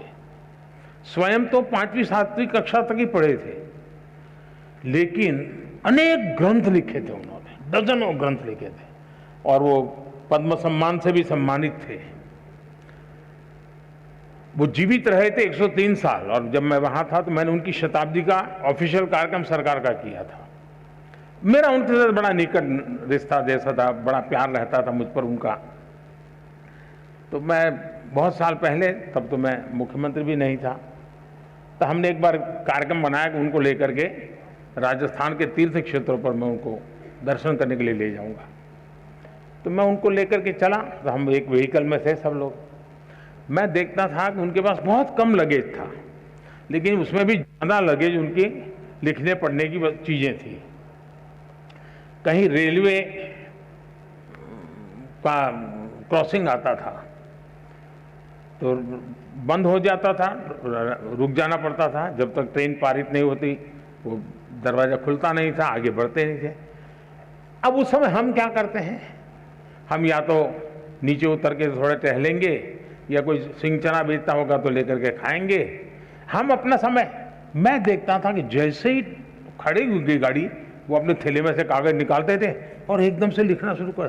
तब उनकी उम्र मैं समझता हूँ 80 तो करीब पहुंच गई होगी। यानी समय का कैसे उपयोग करना, आउटकम किसको कहते हैं, मैं इतनी बारीकी से उनको देख रहा था।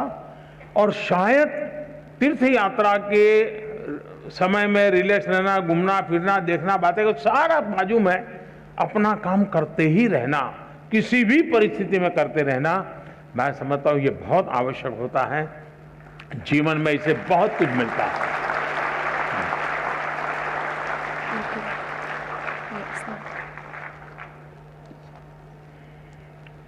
Honorable Sir, thank you for making us understand the importance of self-analysis and realizing that we should learn joyfully for rising to excellence.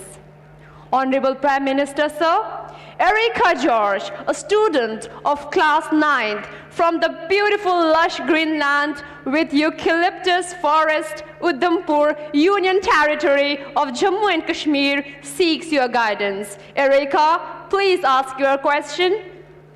Greetings, Honorable Prime Minister, sir. I'm Erica George from APS Udhampur, Jammu and Kashmir from 9th. Sir, the question that I wanted to ask was, nowadays there's a lot of competition, especially in the academic fields and in a country like India. In this case, there are a lot of people who are really very talented and knowledgeable, but due to some reason they could not appear for the exams. Maybe they could not choose the right path, or maybe they do not have the proper counseling. So sir, in this case, what can we do for these people so that the talent of these people does not go to a waste and instead can be utilized in a better and efficient way? Thank you, sir. Thank you, Erica. Honorable Prime Minister, sir, Hari Om Mishra, a class 12 student from Industrial Hub, Gautam Budh Nagar, Uttar Pradesh, is preparing for his board exams and wishes to ask a similar question that has been invited by a competition organized by ZTV. Hari Om, please ask your question.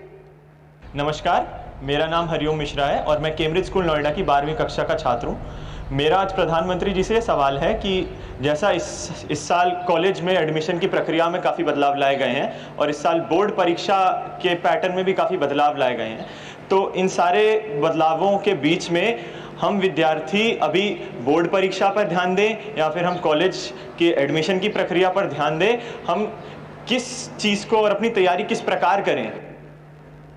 Thank you, Hari Om. Honorable Prime Minister, sir, just like Erica and Hari Om, many students from different parts of the country have expressed their anxiety and concern about whether to focus on studies, competitive exams, board exam preparation, or college admission. We all seek your guidance, Honorable Prime Minister, sir. वैसे दो अलग अलग प्रकार के सवाल हैं। एक विषय है कंपटीशन का और दूसरा विषय है कि ये एग्जाम दूं या वो एग्जाम दूं, और एक ही समय दो एग्जाम है तो क्या करूं। मैं नहीं मानता हूं कि हमने एग्जाम के लिए पढ़ना चाहिए, गलती वहीं हो जाती है। मैं इस एग्जाम के लिए पढ़ूंगा, फिर मैं इस एग्जाम के लिए पढ़ूंगा, इसका मतलब हुआ कि आप पढ़ नहीं रहे हैं, आप उन जड़ी बूटियों को खोज रहे हैं जो आपका काम आसान कर दें। और शायद इसी के कारण हमारे लिए अलग अलग एग्ज़ाम अलग लगते हैं, कठिन लगते हैं। हकीकत ये है कि जो भी हम पढ़ रहे हैं उसको पूर्ण रूप से हम पूरी तरह उसको आत्मसात करेंगे, फिर वो बोर्ड का एग्जाम है या एंट्रेंस एग्जाम है या जॉब के लिए कोई इंटरव्यू या एग्जाम है, कहीं पर भी हो सकता है एग्जाम। अगर आपने अपनी शिक्षा का पूर्ण रूप से एक साक्षात्कार किया है, आत्मसात की है, तो आपको एग्जाम का रूप क्या है वो रुकावट नहीं बनता है। और इसलिए अपने आप को एग्जाम के लिए तैयार करने के दिमाग खपाने के बजाय अपने आप को योग्य शिक्षित व्यक्ति बनाने के लिए, विषय को मास्टर बनने के लिए हम मेहनत करें। फिर परिणाम जो मिलेगा सो मिलेगा। जहां पहली आएगी वो उसको पहले मुकाबला करेंगे, जब दूसरा आएगा दूसरे से मुकाबला करेंगे। लेकिन मुकाबला इसलिए करते हैं कि अब जो मैंने खिलाड़ी आपने देखा होगा, वो खिलाड़ी खेल के अंदर पारंगत होता है, किस लेवल की गेम के लिए खेलना है उसके लिए नहीं करता मेहनत। फिर वो तहसील में खेलेगा तो वहां अपना कर्तव्य दिखाएगा, डिस्ट्रिक्ट में खेलेगा वहां कर्तव्य दिखाएगा, नेशनल खेलेगा वहां कर्तव्य दिखाएगा, इंटरनेशनल खेलेगा वहां कर्तव्य दिखाएगा, और खुद भी इवॉल्व होता जाएगा। और इसलिए मैं मानता हूं कि हम फलानी एग्जाम के लिए ये जड़ी बूटी, उस एग्जाम के लिए ये जड़ी बूटी, उस चक्कर से निकल करके मेरे पास ये संपुट है, मैं लेकर के जा रहा हूं। अगर मैं वहां से निकला तो ठीक है, नहीं निकला तो मैं कोई और रास्ता ढूंढ लूंगा। तो मुझे लगता है कि एक तो इसमें ये सोचना चाहिए। दूसरा, कंपटीशन। देखिए दोस्तों, कंपटीशन को हम जीवन की सबसे बड़ी सौगात मानना चाहिए। अगर कंपटीशन नहीं है तो जिंदगी किस चीज की जी? फिर तो हम ऐसे ही खुश रहेंगे, वाह कोई कुछ नहीं है, हम ही हम है बस। ऐसा नहीं होना चाहिए। सचमुच में तो हमने कंपटीशन को इनवाइट करना चाहिए, तभी तो हमारी कसौटी होती है। मैं तो कहूंगा घर में भी कभी छुट्टी का दिन है, पढ़ना नहीं है, एग्जाम नहीं, कुछ नहीं है, तो भाई बहन बैठ करके कंपटीशन लगाओ। तुम 4 रोटी खाते हो, मैं 5 खाता हूं, तुम 5 खाते हो, मैं 6 खाता हूं। अरे करो तो कंपटीशन। जिंदगी को कंपटीशन हमने निमंत्रण देना चाहिए। कंपटीशन जिंदगी को आगे बढ़ाने का एक अच्छा माध्यम होता है, जो हमें अपना भी इवैल्यूएशन करने लगता है। दूसरा, मैं जिस पीढ़ी का हूं या आपके माता पिता जिस पीढ़ी के हैं, उनको वो चीजें नसीब नहीं थी जो आपको नसीब हो रही है। आप उस भाग्यवान जनरेशन में हैं जो भाग्य आपके पहले की किसी भी जनरेशन को इतनी बड़ी मात्रा में कभी नहीं मिला है। और वो है, जैसे कंपटीशन ज्यादा है तो चॉइस भी ज्यादा है, अवसर भी अनेक हैं।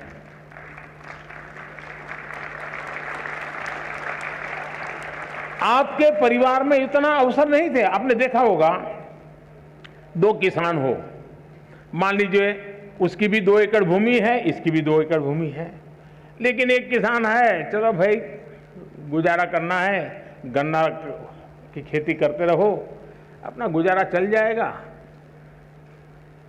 दूसरा किसान है, वो सोचता है नहीं नहीं 2 एकड़ भूमि है, ऐसा करूंगा, 1/3 ये करूंगा, 1/3 ये करूंगा, 1/3 ये करूंगा, पिछली साल ये किया था तो इस बार ये करूंगा, ये 2 चीजें नहीं करूंगा। आप देखेंगे कि वो जो 2 एकड़ भूमि में ही ऐसे ही आराम से बैठा हुआ गुजारा कर लेता है, जिंदगी ठहर जाती है।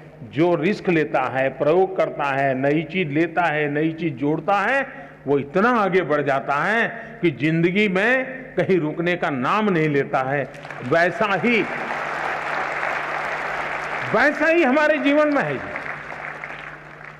हमें गर्व करना चाहिए कि हम इतनी स्पर्धा के बीच में अपने आप को प्रूव कर रहे हैं, और हमारे पास अनेक चॉइस है। ये स्पर्धा नहीं तो वो स्पर्धा नहीं तो वो स्पर्धा नहीं तो वो, ये रास्ता नहीं तो ये रास्ता, ये रास्ता नहीं तो ये रास्ता। मैं समझता हूं कि हम इसको अपॉर्चुनिटी माने, एक अवसर माने, और मैं इन अवसर को छोड़ूंगा नहीं, मैं इस अवसर को कभी न कभी जाने नहीं दूंगा। ये भाव अगर पैदा करेंगे तो मुझे पक्का विश्वास है कि कंपटीशन आपके लिए इस युग के सबसे बड़ी सौगात के रूप में आप अनुभव करेंगे।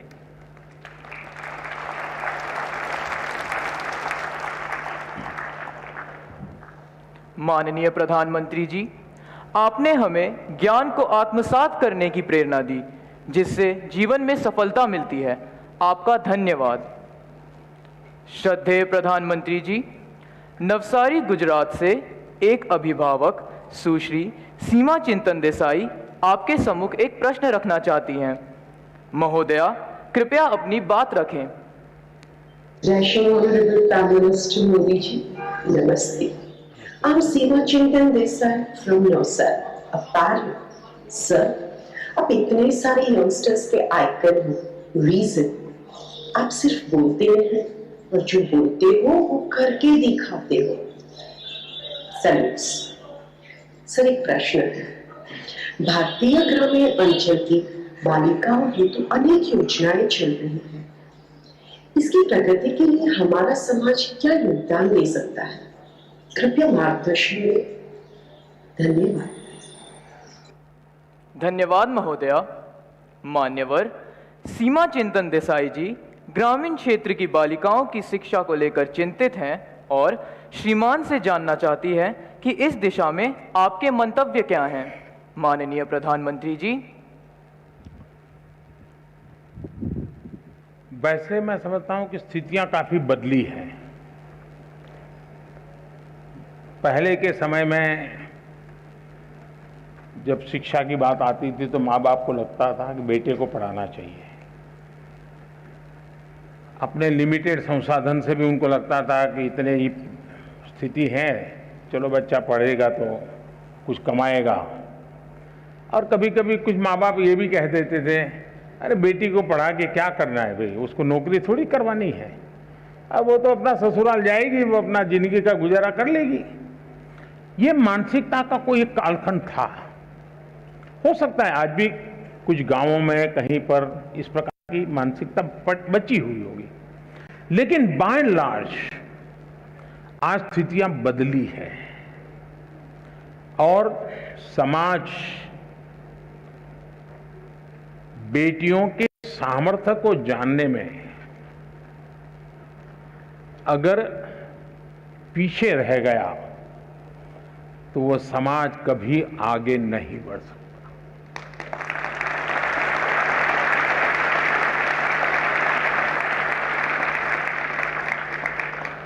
कभी कभी तो आपने ऐसे परिवार देखे होंगे जहां पर ये कहते होंगे कि भाई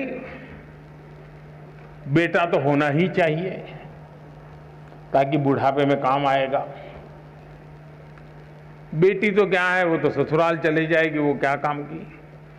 ऐसी भी एक सोच हमारे समाज में है और कभी तो थी। लेकिन इतिहास अनुभव करता है और मैं इन चीजों को बड़ी बारीकी से देखता हूं। मैंने ऐसी कई बेटियां देखी है जिन्होंने माँ बाप की इकलौती बेटी, माँ बाप के सुख और उनके बुढ़ापे की चिंता के लिए खुद ने शादी नहीं की और माँ बाप की सेवा में जिंदगी खपा दी, जो बेटा नहीं कर सकता, ये बेटियों ने किया। और मैंने ऐसे भी परिवार देखे हैं कि घर में 4 बेटे हैं, 4 बेटों को 4 बंगला है, सुख चैन की जिंदगी है, दुख कभी देखा नहीं है, लेकिन माँ बाप वृद्धाश्रम में जिंदगी गुजार रहे हैं। ऐसे भी बेटे मैंने देखे। इसलिए पहली बात है, समाज के अंदर बेटे बेटी एक समान, कोई भेदभाव नहीं, ये आज के युग की अनिवार्यता है और हर युग की अनिवार्यता है। और भारत में कुछ विकृतियां आई हैं, आने के कुछ कारण रहे होंगे, लेकिन ये देश गर्व कर सकता है। अगर गवर्नेंस की बात याद करें तो किसी जमाने में अहल्या देवी का नाम आता था बेस्ट गवर्नेंस के रूप में। कभी वीरता की बात आए तो रानी की झांसी लक्ष्मीबाई का नाम आता था वीरता के लिए। बेटियां ही तो थी। यानी कोई युग ऐसा नहीं होगा। और हमारे यहां तो विदुषी ज्ञान का भंडार बेटियों ने करके दिखाया है। तो पहले तो हमारी अपनी मानसिकता, दूसरा आज स्थिति बदली हुई है। आज तो आप देखेंगे नए जो बच्चे स्कूल आते हैं ना, तो बेटों से ज्यादा बेटियों की संख्या होती है, ये हिसाब आ रहा है।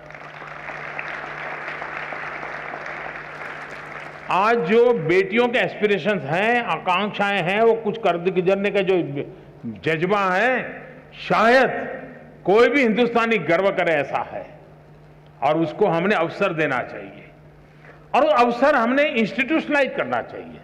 कोई एक परिवार अपने तरीके से कर ले ऐसा नहीं। जैसे आपने देखा होगा खेलकूद में, आज खेलकूद में किसी भी स्तर का खेल चलता होगा, भारत की बेटियां हर जगह पे कहीं न कहीं अपना नाम रोशन कर रही है। विज्ञान का क्षेत्र देखिए, इतने बड़े बड़े अचीवमेंट विज्ञान के आते हैं, तो देखोगे तो उसमें आधे से अधिक तो हमारी बेटियों ने कुछ न कुछ पराक्रम होता है विज्ञान के क्षेत्र में। आप 10वीं 12वीं के रिजल्ट देख लीजिए, बेटों से ज्यादा बेटियां ज्यादा लाती है, पढ़ने की पास होने वाली की संख्या बेटियों की ज्यादा होती है।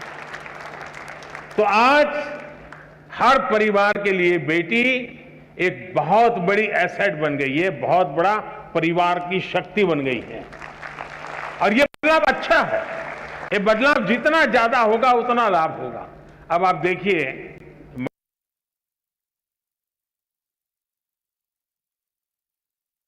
पंचायती राज व्यवस्था है, 50% इलेक्टेड बहनें हैं।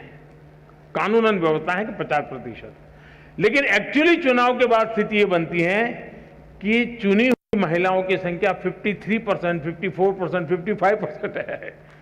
अरे वो अपने रिजर्व सीट से तो जीती है, लेकिन वो सामान्य सीट से भी जीत करके 55% तक कभी कभी जाता है, और पुरुष 45% पे आ जाते हैं। इसका मतलब समाज का भी माताओं बहनों पर विश्वास बढ़ा है, तभी तो जाकर के वो जनप्रतिनिधि बनकर के आते हैं। जब आज हम आजादी का अमृत महोत्सव मना रहे हैं, आज हिंदुस्तान की पार्लियामेंट में सबसे ज्यादा, आज तक के कालखंड की सबसे ज्यादा विमेन एमपी है।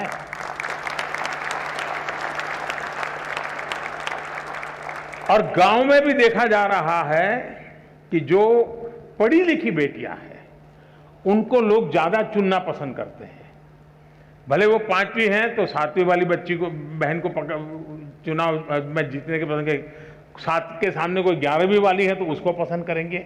यानी समाज में भी शिक्षा के प्रति सम्मान का भाव हर स्तर पर नजर आ रहा है। आज आप एजुकेशन फील्ड देख लीजिए, शायद कभी न कभी तो पुरुषों की तरफ से मांग आने की संभावना है।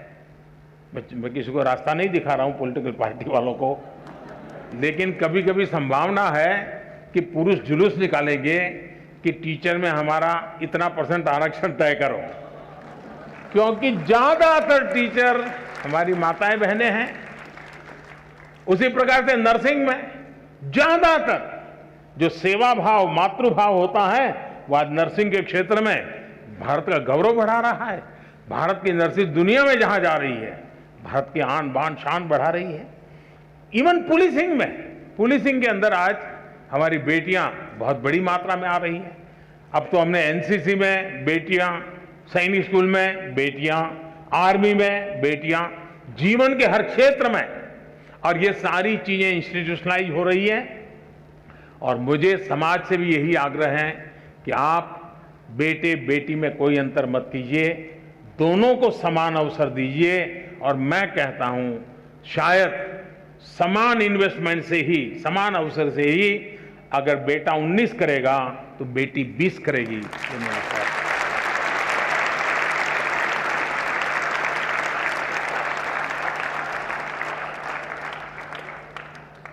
श्रद्धेय प्रधानमंत्री जी, बेटियां घर, समाज, राष्ट्र की शोभा हैं।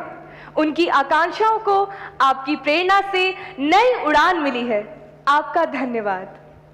Honorable Prime Minister Sir, we are privileged and blessed to have received first-hand insights and inspiration from you today. Keeping in mind your valuable time, I now invite the 2 final questions. Dumpala Pavitra Rao, a class 12 student from Kendriya Vidyalaya Sector 8, R.K. Puram, New Delhi, is curious to know the answer to her question.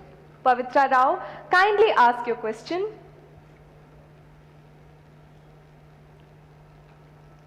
या mic दीजिए।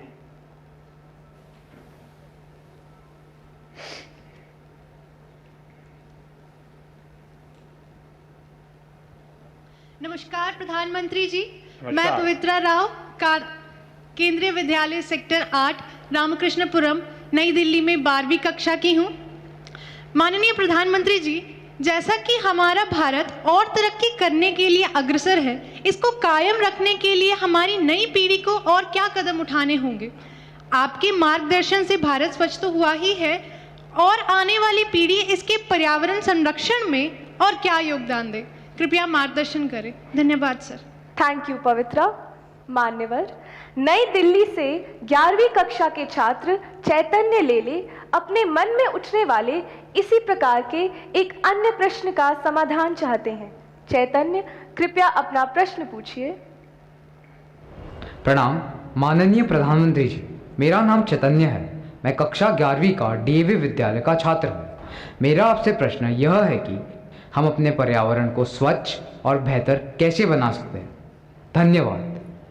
धन्यवाद चैतन्य। Honorable Prime Minister Sir, the youth of India, just like Pavitra and Chaitanya, want to breathe in a clean and green India, a dream close to your heart. We all wish to know how to keep India and our environment pristine and perfect in every sense of the word. We all look forward to your guidance, sir. वैसे ये परीक्षा पे चर्चा से जुड़ा विषय तो नहीं है, लेकिन जैसे परीक्षा के लिए अच्छा एनवायरनमेंट चाहिए, वैसे पृथ्वी को भी एक अच्छे एनवायरनमेंट की जरूरत होती है। और हम लोग तो पृथ्वी को मां मानने वाले लोग हैं। मैं सबसे पहले तो आज मुझे अवसर दिया है तो मैं सार्वजनिक रूप से हमारे देश के बच्चों को, बालक बालिकाओं का हृदय से धन्यवाद करना चाहता हूं।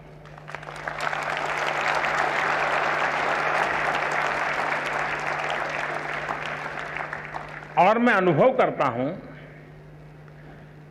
कि मैं प्रधानमंत्री बनने के बाद पहली बार जब 15 अगस्त को लाल किले से भाषण कर रहा था, तो मेरे भाषण के बाद ज्यादातर लोगों ने सवालिया निशान लगा डाले थे कि ठीक है, मोदी जी ने कह तो दिया, लेकिन हो सकता है क्या? और उस समय मैंने स्वच्छता की बात कही थी। थोड़ा ये भी अचरज था कि देश का प्रधानमंत्री, ये तो जगह ऐसी है कि वहाँ स्पेस की बात करनी चाहिए, विदेश नीति की बात करनी चाहिए, सैन्य शक्ति की बात करनी चाहिए। ये आदमी कैसा है, स्वच्छता की बात कर रहा है? कईयों को आश्चर्य हुआ था। लेकिन जो भी आशंकाएं व्यक्त की गई थी, उन सबको गलत सिद्ध करने का काम अगर किसी ने किया हो, या स्वच्छता के मेरे भावना को 4 चांद लगाने का अगर किसी ने काम किया हो, तो वो मेरे देश के बालक बालिकाओं ने किया है।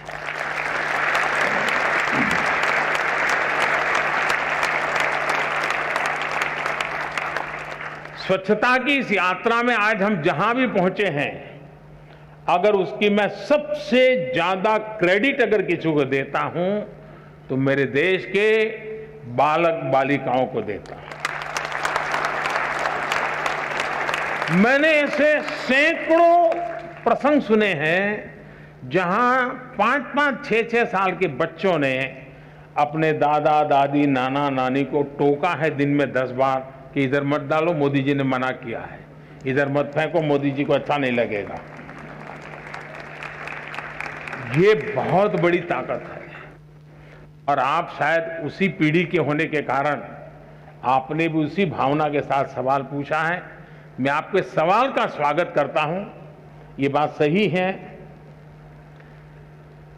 कि आज पूरा विश्व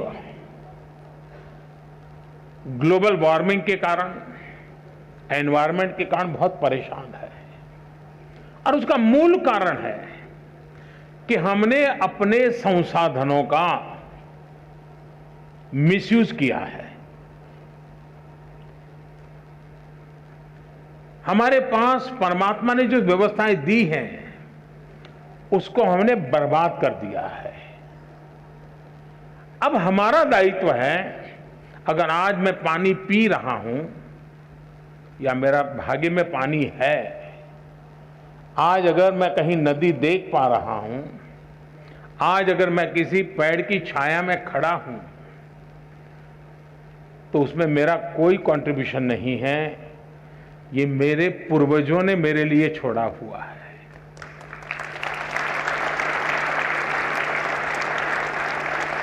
जिस चीज को आज मैं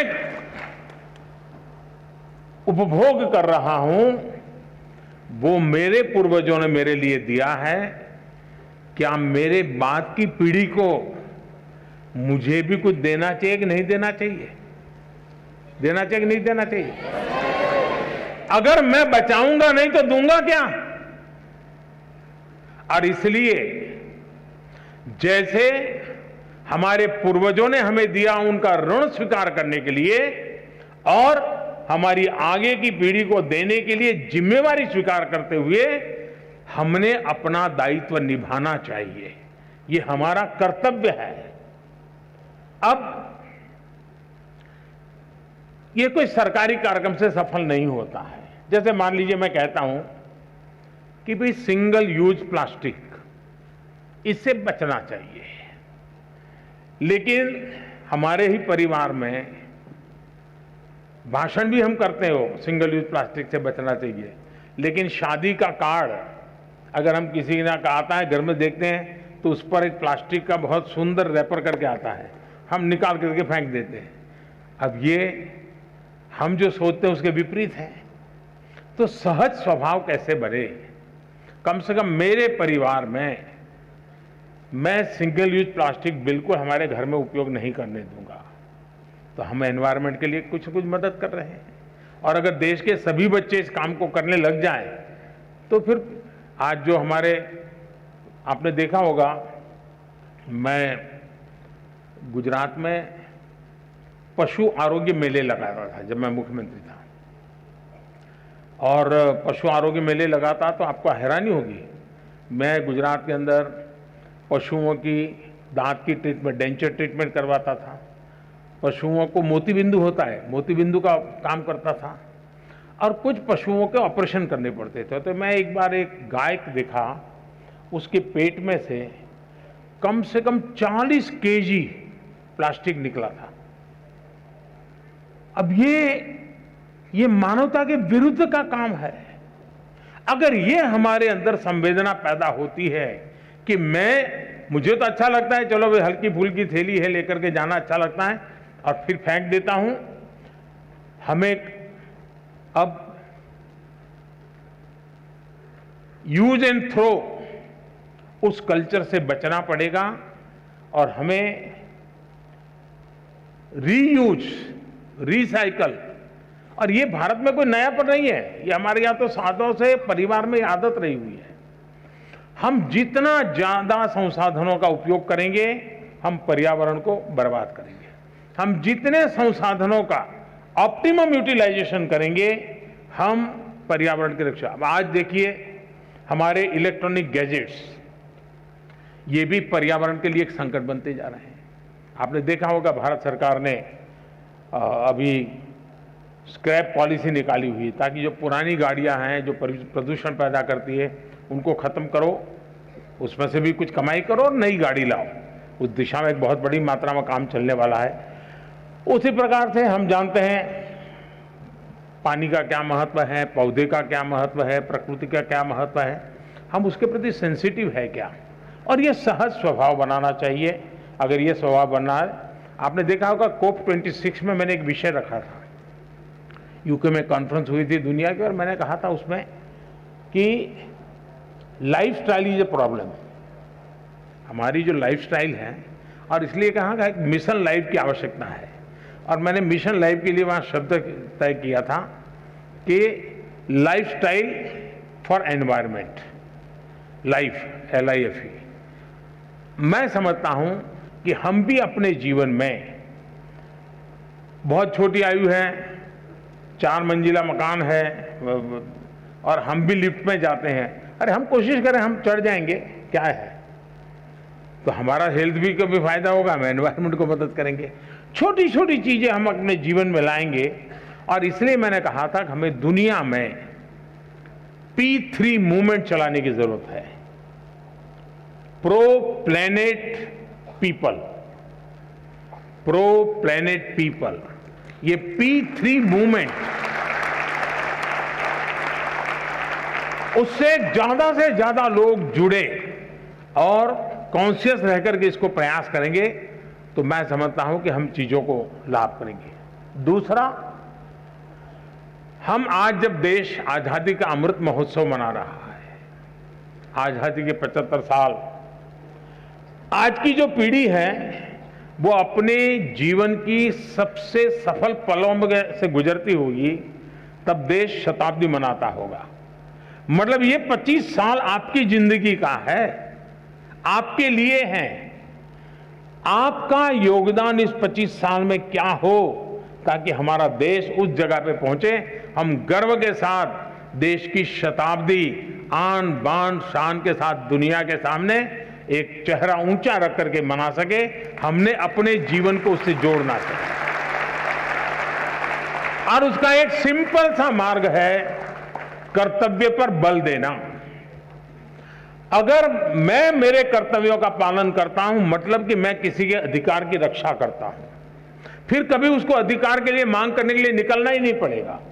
आज समस्या ये है कि हम कर्तव्यों का पालन नहीं करते हैं, इसलिए अधिकार के लिए उसको लड़ना पड़ता है। हमारे देश में किसी को अपने अधिकारों के लिए लड़ना न पड़े, ये हमारा कर्तव्य है और उस कर्तव्य का उपाय भी हमारा कर्तव्यों का पालन है। अगर हम कर्तव्यों का पालन करते हैं, हमारे लिए जो जिम्मेवारियां हैं उसको पूरा करते हैं। अब देखिए, हमारे देश ने, पूरे दुनिया के लोग, हमारे यहाँ तो इन चीजों की चर्चा करते हैं तो लोगों को डर लगता है कहीं मोदी के खाते में हो जाएगा, मोदी का जय जयकार हो जाएगा, इसलिए जरा संकोच करते हैं इसका जय जयकार करने में। लेकिन जो हमारे यहाँ वैक्सीनेशन हुआ है, उसमें भी जब मैंने स्कूली बच्चों के लिए वैक्सीनेशन शुरू किया और जिस तेजी से हमारे देश में बच्चों ने दौड़ दौड़ करके वैक्सीन ले लिया, ये अपने आप में बहुत बड़ी घटना है। आप सबका वैक्सीनेशन हो गया है? हाथ ऊपर करिए, हाथ ऊपर करिए। सबका वैक्सीनेशन हो गया? अगर दुनिया के किसी देश में ऐसे सवाल को पूछने की हिम्मत नहीं कर सकता है, हिंदुस्तान के बच्चों ने भी ये करके दिखाया है कि मतलब कि हमने अपना कर्तव्य का पालन किया। ये कर्तव्य का पालन भारत की आन बान शान बढ़ाने का कारण बन गया है। उसी प्रकार से हमारे देश को आगे बढ़ाना हो, प्रकृति की रक्षा करनी हो, पर्यावरण की रक्षा करनी हो, तो मुझे पक्का विश्वास है कि हम अपने कर्तव्यों को सजगता रूप अगर लगाएंगे, काम करेंगे, तो हम इच्छित परिणाम प्राप्त कर सकते हैं।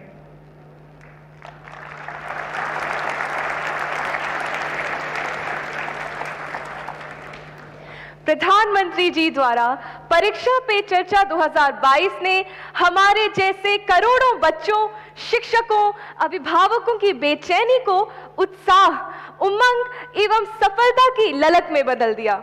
हम कृतज्ञ हैं माननीय प्रधानमंत्री जी, आपके स्वर्णिम उद्बोधन के लिए हम अत्यंत आभारी हैं।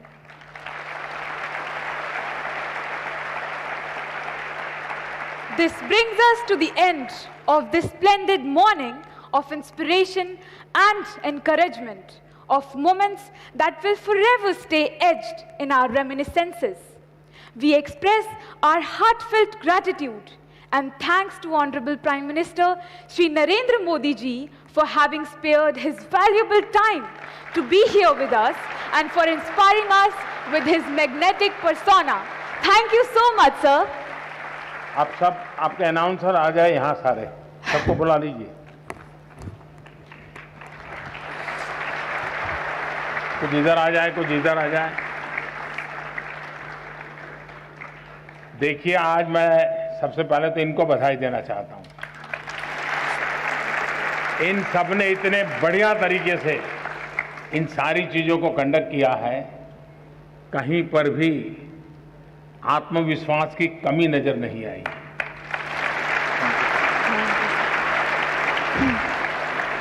आपने भी बारीकी से ऑब्जर्व किया होगा, मैं बराबर ऑब्जर्व करता था। ऐसा सामर्थ्य यहां बैठे हुए हर एक में होगा, जो टीवी पर देखते होंगे उनमें भी होगा, और जो नहीं देखते होंगे उनमें भी होगा।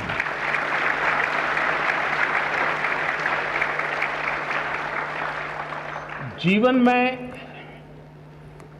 जो सवाल के दायरे में नहीं है, लेकिन मैं जरूर कहना चाहूंगा कि हम सचमुच में जीवन में आनंद की अनुभूति करनी है तो अपने आप को एक क्वालिटी विकसित करने का प्रयास करना चाहिए। अगर उस विधा को हम डेवलप करेंगे तो आप हमेशा आनंदित रहेंगे, और वो है गुणों के पुजारी बनना। किसी में भी हम गुण देखते हैं, क्वालिटी देखते हैं, तो हम उसके पुजारी बनते हैं।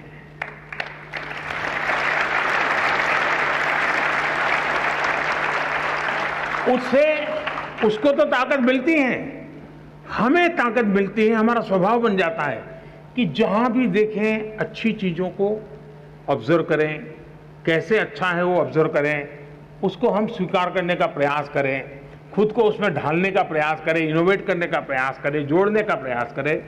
अगर हम ईर्ष्या भाव पनपने देते हैं, देखो यार ये तो मेरे से आगे हो गया, देखो उसका कुर्ता तो मेरे से भी ज़्यादा अच्छा है, देखिए यार ये इसके तो परिवार में इतना अच्छा वातावरण है, उसको तो कोई तकलीफ ही नहीं है। अगर यही कंपटीशन मन में पड़ी रहती है तो हम धीरे धीरे धीरे धीरे धीरे बहुत ही अपने आप को छोटा करते जाते हैं। हम कभी बड़े नहीं बन सकते हैं। हम औरों के सामर्थ्य को, औरों की विशेषताओं को, औरों की शक्तियों को जानने समझने का सामर्थ्य विकसित करेंगे तो उन विशेषताओं को अपने में लाने का सामर्थ्य अपने आप विकसित होना शुरू हो जाएगा।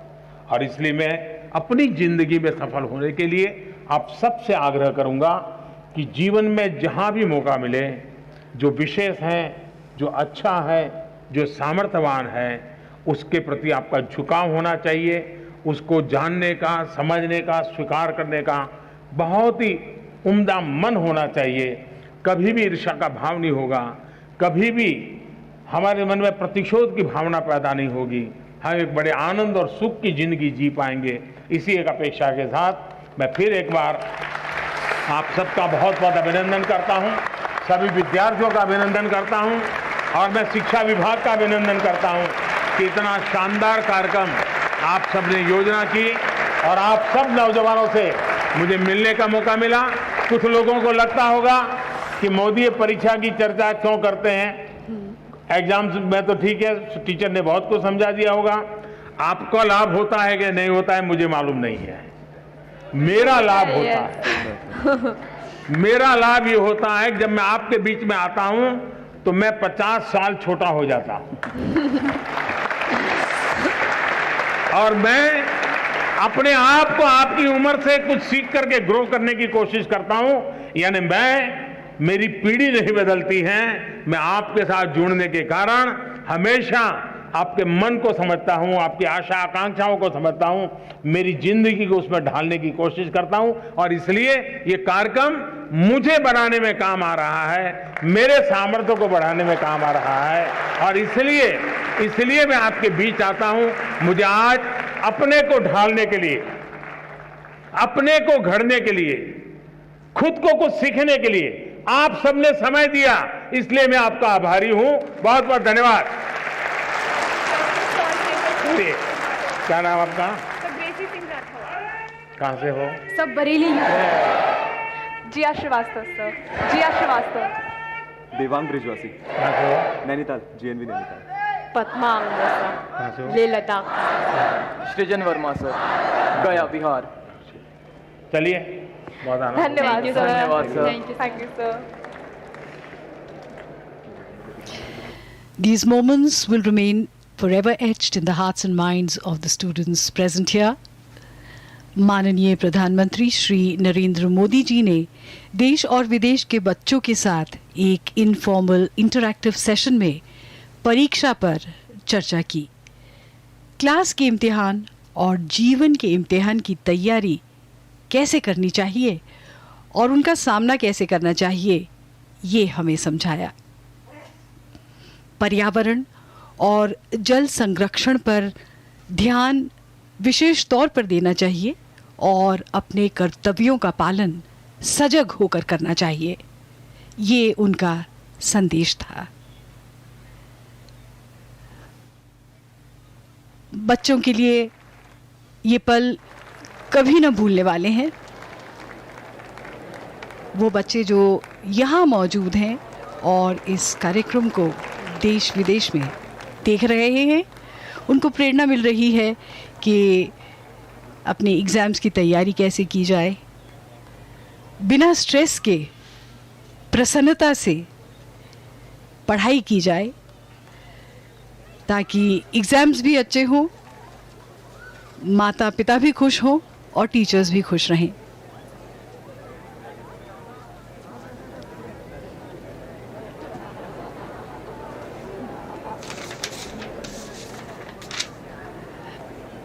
This is young Vaibhav Kanojia of Kendriya Vidyalaya Janakpuri, who asked his questions looking for motivation from the Honorable Prime Minister.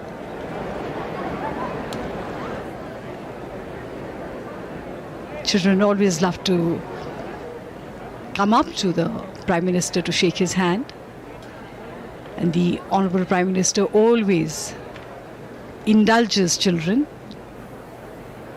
Always a one-to-one conversation with every child as far as possible.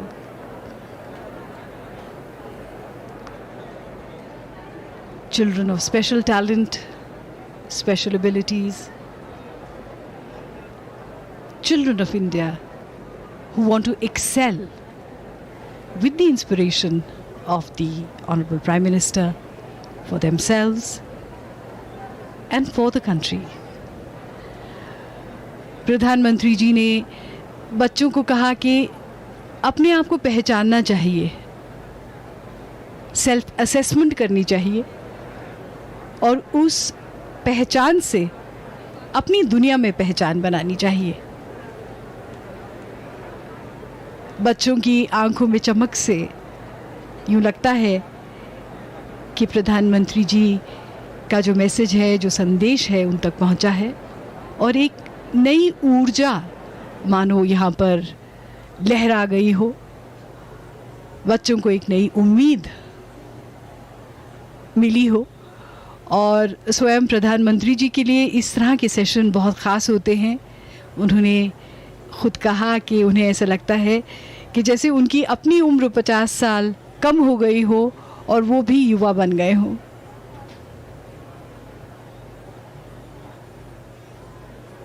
The youth, the energy, the enthusiasm of students, of the children of India is always so inspiring. माननीय प्रधानमंत्री जी का Talkatora indoor stadium से प्रस्थान हुआ और इसके साथ हम भी विदा लेते हैं। हमारी पूरी टीम की ओर से नमस्कार।